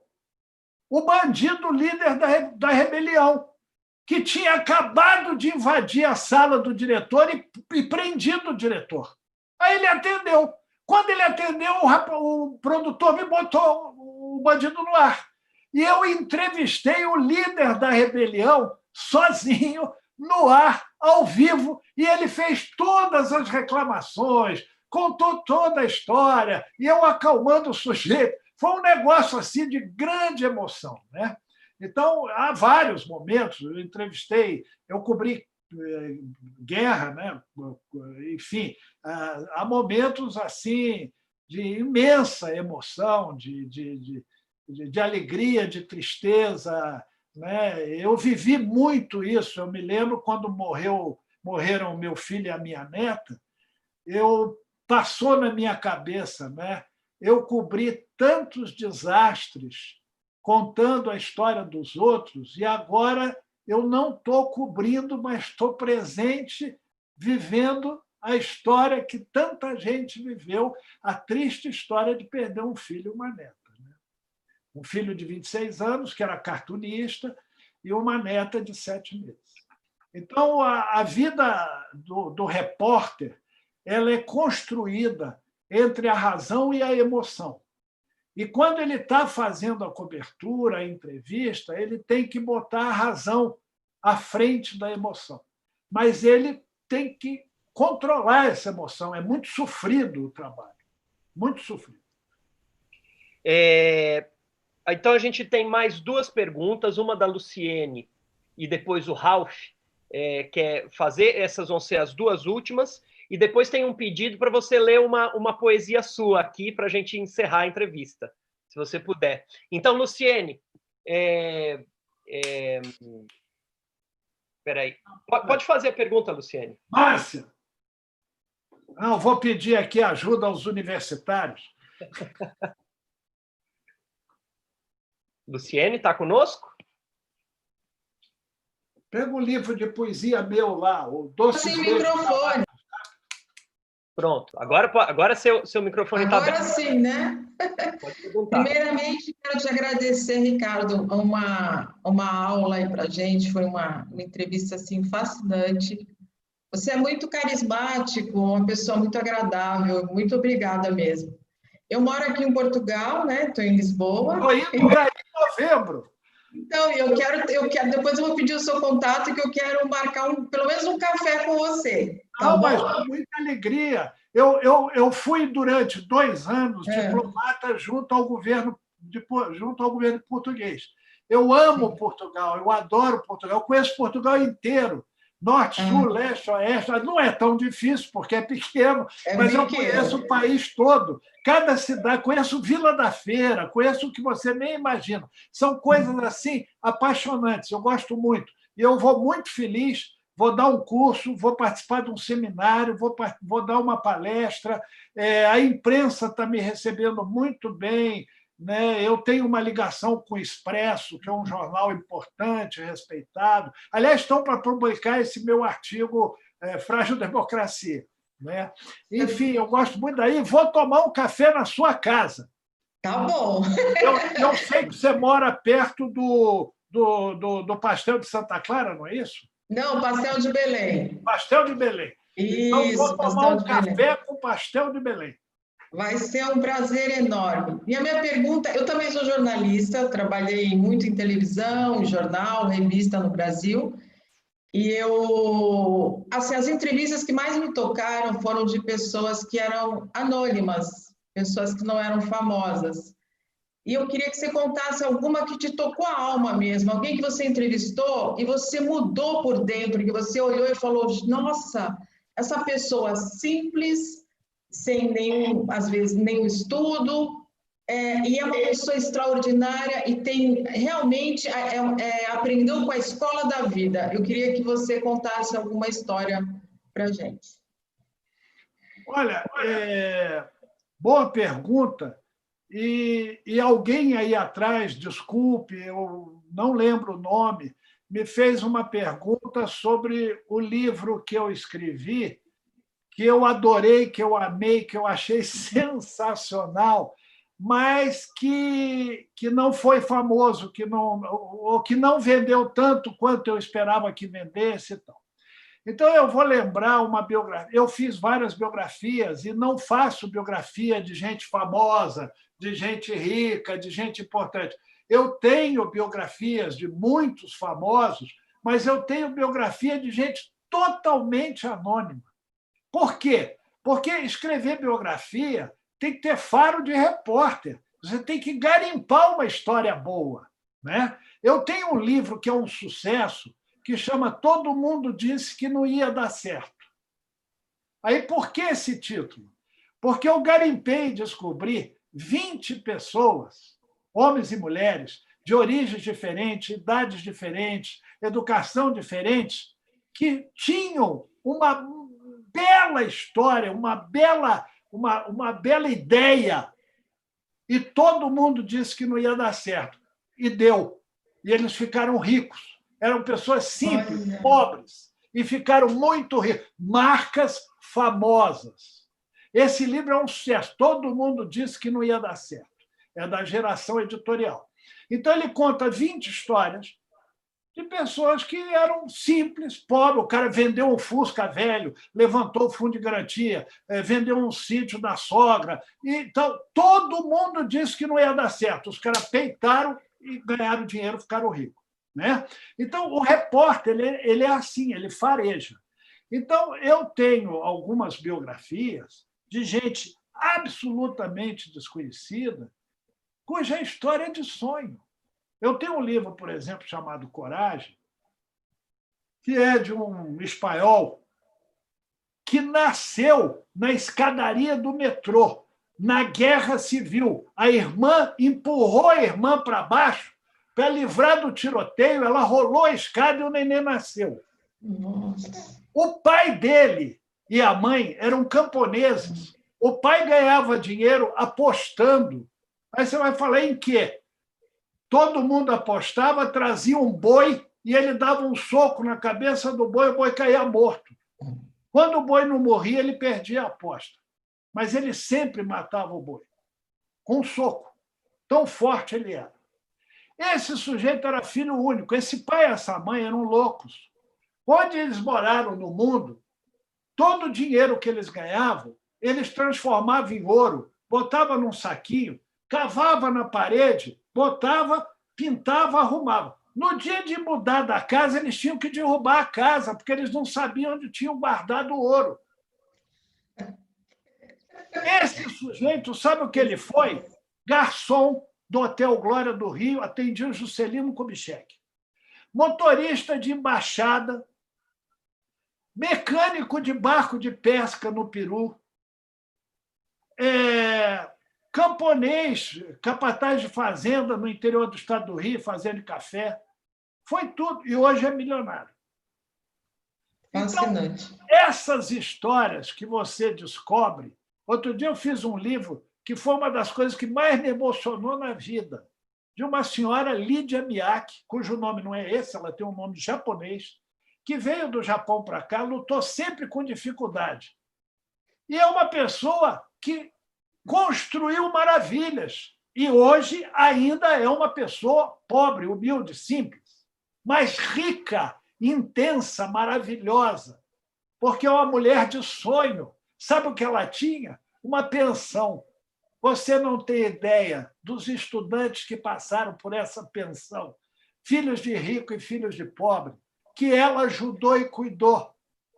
Quando estava doente, quando estava triste, quando brigou com o namorado, quando ficou grávida sem querer. Esse livro é um sonho.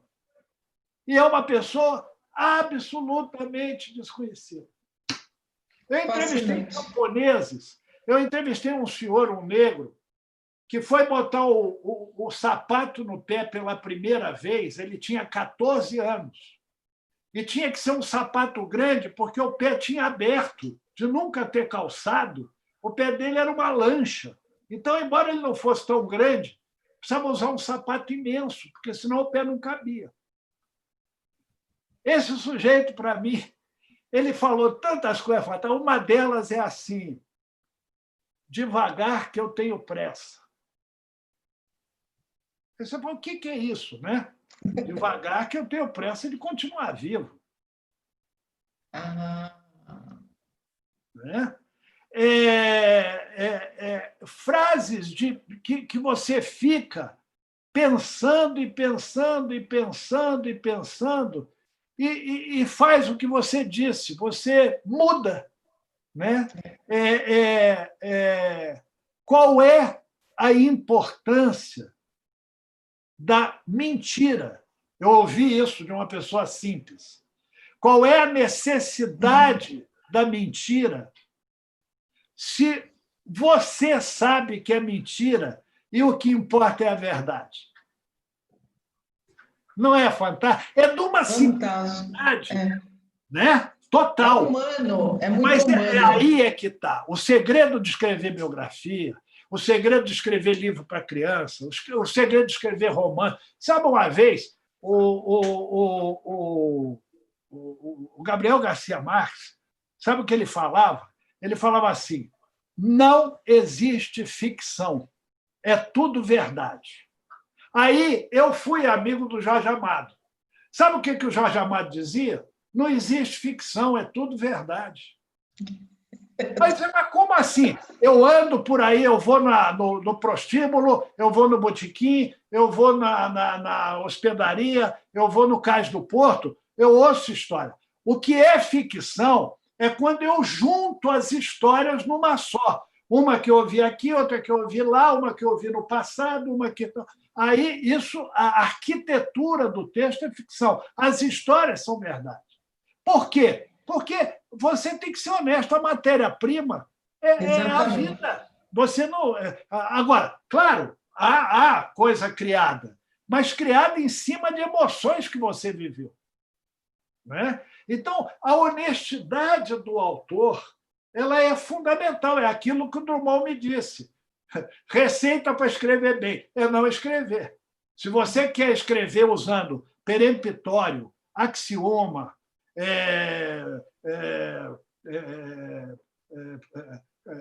não é, ninguém vai. Você sabe que o Machado de Assis, a Academia Brasileira de Letras, a Casa do Machado de Assis, recentemente autorizou uma professora da Universidade Federal do Rio de Janeiro a traduzir para o português os textos do Machado de Assis, sem perder a magia, para poder voltar a ser lido na escola. Senão a molecada não quer ler. Então, o que é comunicação? O Paulinho da Viola, meu amigo, tem uma música maravilhosa, chama Sinal Fechado. Sim, conheço. Então, são duas pessoas que vão atravessar o sinal, o semáforo, o farol. Oi, tudo bem? Tudo bem, e você? Como vai? Eu vou bem, e você? Né? Então, é essa a magia, é a simplicidade. Todos passarão, eu passarinho. Né? É o sucesso do nosso poeta gaúcho. Né? Por quê? Porque é simples, e porque é simples é bom, porque é simples faz pensar, porque é simples emociona. Se você explicar bom dia, o leitor acha chato. Ele quer entender o bom dia. Vamos lá. Obrigado, Luciene. Lembrando que a Luciene é a entrevistada da semana que vem. A nossa entrevistada na semana que vem é a Luciene, que tem também bastante história para contar para a gente. Fechando, última pergunta, Ralph, e depois o Ricardo vai ler um poema para a gente e a gente encerra. Se você, Ricardo, muito obrigado pelas palas que você está dando aí para a gente, você é sempre muito enriquecedor. Eu gostaria, se ele quiser, melhor dizendo, contar uma história que ele enfrentou com um determinado papa, onde ele literalmente se desmontou? Olha, tem várias. Eu tive a felicidade de ter sido escolhido para ser o coordenador executivo da visita do Papa João Paulo II ao Brasil, quando ele veio a São Paulo. Eu tive a felicidade de conviver com ele uma semana, né, de ser uma pessoa que pôde ficar perto dele. Eu não sou religioso, praticante, mas eu tenho muito respeito pelo Dalai Lama, eu tenho muito respeito pelo Papa, eu tenho muito respeito pelas lideranças religiosas, né? Que são lideranças sérias, responsáveis e que se preocupam com a paz mundial e tal. E o Papa João Paulo II, Karol Wojtyła, ele era assim, né? E tal. Então, nós fomos recebê-lo no aeroporto, estava o Dom Paulo Evaristo Arnes e eu do lado, e lá adiante, assim, presos, o governador, o prefeito, o presidente do tribunal, o presidente da Assembleia, etc. E aqui no pé do avião estava Dom Paulo e eu. E o avião taxiou, parou, abriu a porta e apareceu o Papa. Mas era um negócio, assim, ele era alto, forte, vermelhão, de branco.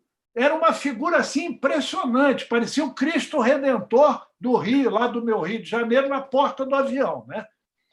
E eu ali, Dom Paulo, eu olhando e tal. Aí ele desce a escada do avião e aquele gesto que se tornou famoso, ele ajoelha, beija o chão, no tapetinho e tal, levanta, e aí Dom Paulo, que era o cardeal arcebispo de São Paulo, ajoelha e beija o anel do Papa. E aí eu me senti na obrigação de fazer a mesma coisa, de ajoelhar e beijar porque eu entendi aquilo como uma liturgia, um ritual que eu deveria cumprir, porque eu estava ali como coordenador executivo da visita do Papa e tal. Mas eu não estava bem, eu estava constrangido de ajoelhar e beijar anel. Porque, com todo o respeito ao Papa, ele é um ser humano como eu, e eu não era cardeal. Quando eu fui ajoelhar, ele me segura com a mão dele, cada uma era as minhas duas. Assim. Ele segura no meu ombro, não deixa eu ajoelhar, me levanta e me lasca um beijo no rosto de cada lado. Eu fiquei paralisado. Eu fiquei emocionado. Ele leu meu pensamento, ele leu minha alma, ele adivinhou que eu estava constrangido de ajoelhar e beijar o anel dele, ele não deixou. Bom, aí nós saímos dali, ele passou, cumprimentou as pessoas, descemos, entramos no Papa Móvel. Tinha um motorista da prefeitura e tinha aquele cardeal Marcinsko, que era o chefe da delegação, o Papa e eu sentadinho em Dom Paulo. Né? E vocês não acreditam a minha emoção em descer a 23 de maio na contramão.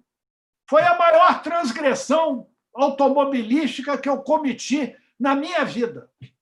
É delicioso fazer, e cheio de gente. E o povo aplaudindo, e o povo gritando, o povo rezando, né? E o Papa Móvel descendo a 23 de maio rumo ao Campo de Marte. E o povo nos viadutos, nas casas, toalha branca, acenando, aquele negócio todo. O motorista da prefeitura olha para trás, vira para mim e diz assim: "Ô, gente fina, faz assim com a mão que o senhor se elege senador sem fazer campanha." Nunca me esqueço disso. Nunca me esqueço disso. Agora, tem várias histórias com o Papa. Dá 1 hora de conversa, histórias com o Papa. Como o Fernando Dezena falou, a gente devia dividir essa entrevista em capítulos, viu? A cada década, 1 hora e meia, 2 horas de entrevista. Ricardo, em primeiro lugar, em nome da UBE, e pessoalmente falando também, eu quero agradecer muito. Temos ainda um poema seu. Só antes do teu poema, eu queria, se você me permitir, contar para o pessoal quais são os nossos próximos entrevistados.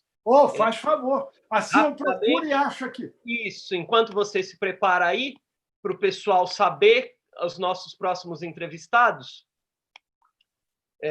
As entrevistas da UBE acontecem sempre às terças-feiras, às 19 horas.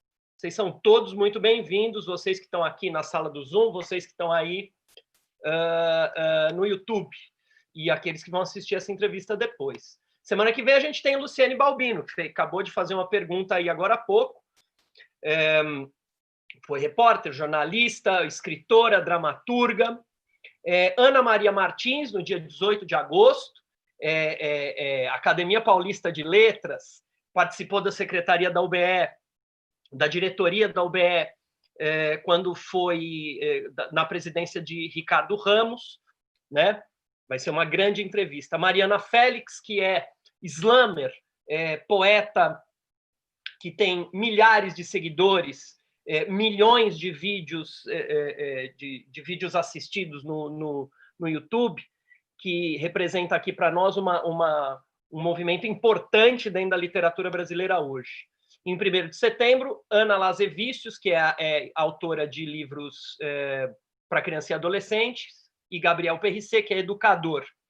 Vão fazer essa entrevista juntos. Em 8 de setembro, Márcio Gaspar vai falar para a gente de canção popular, né? Ele tem histórias e histórias e histórias para contar para a gente sobre canção popular. 15 de setembro, Cíntia Matar vai dar continuidade a um debate que nós promovemos aqui a respeito de direitos autorais. Ela vai dar continuidade a esse debate aqui.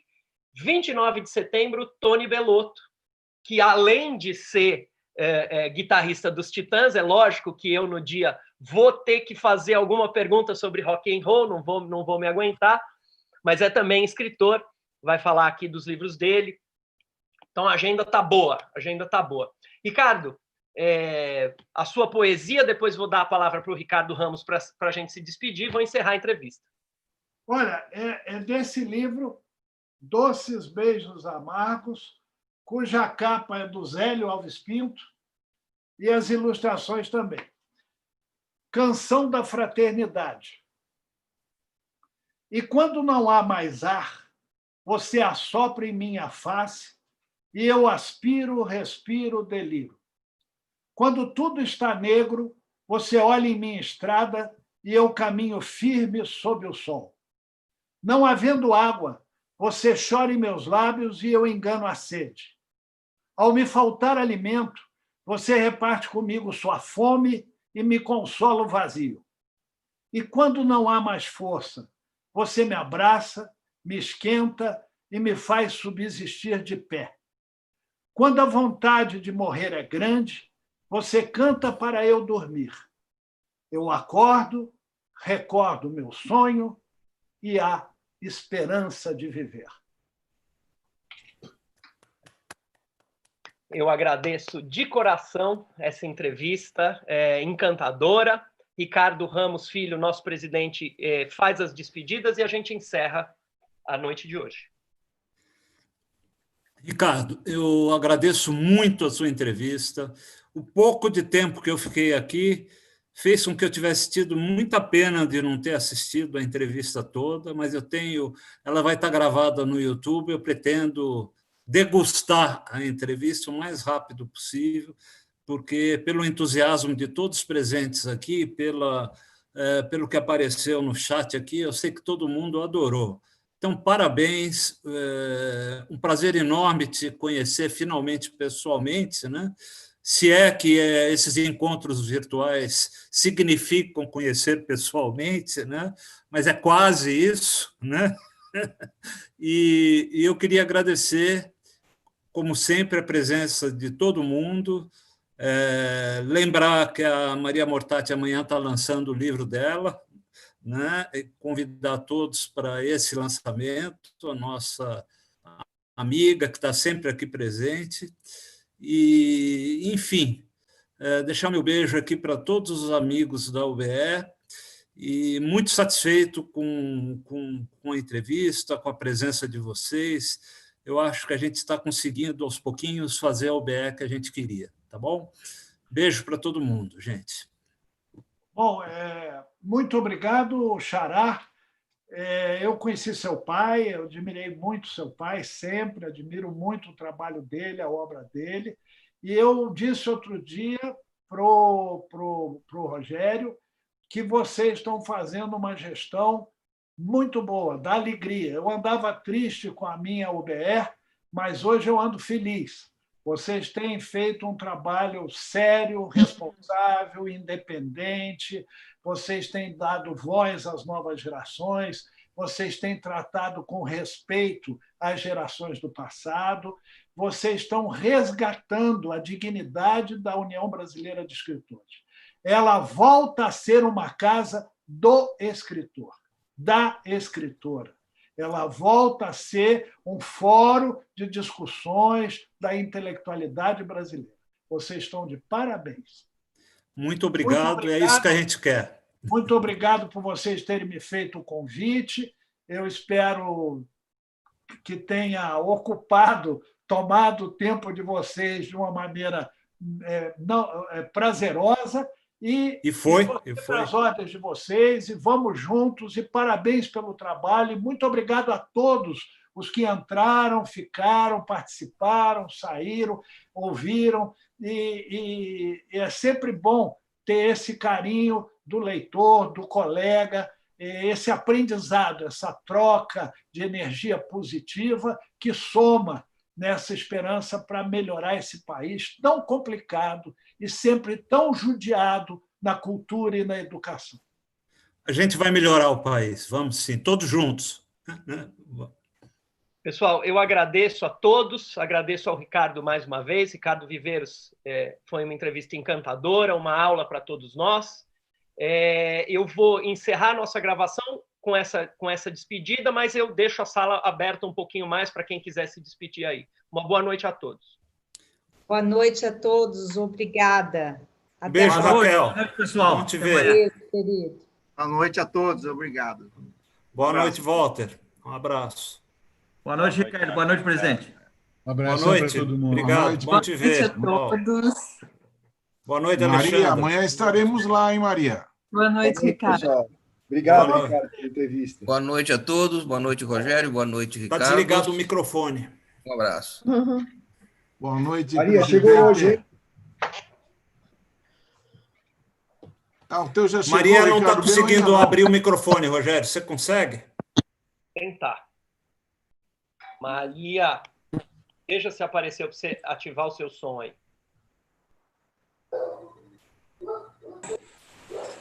Conseguiu. Boa noite. Boa noite. Posso falar? Prazer estar com vocês. O Ricardo já se retirou.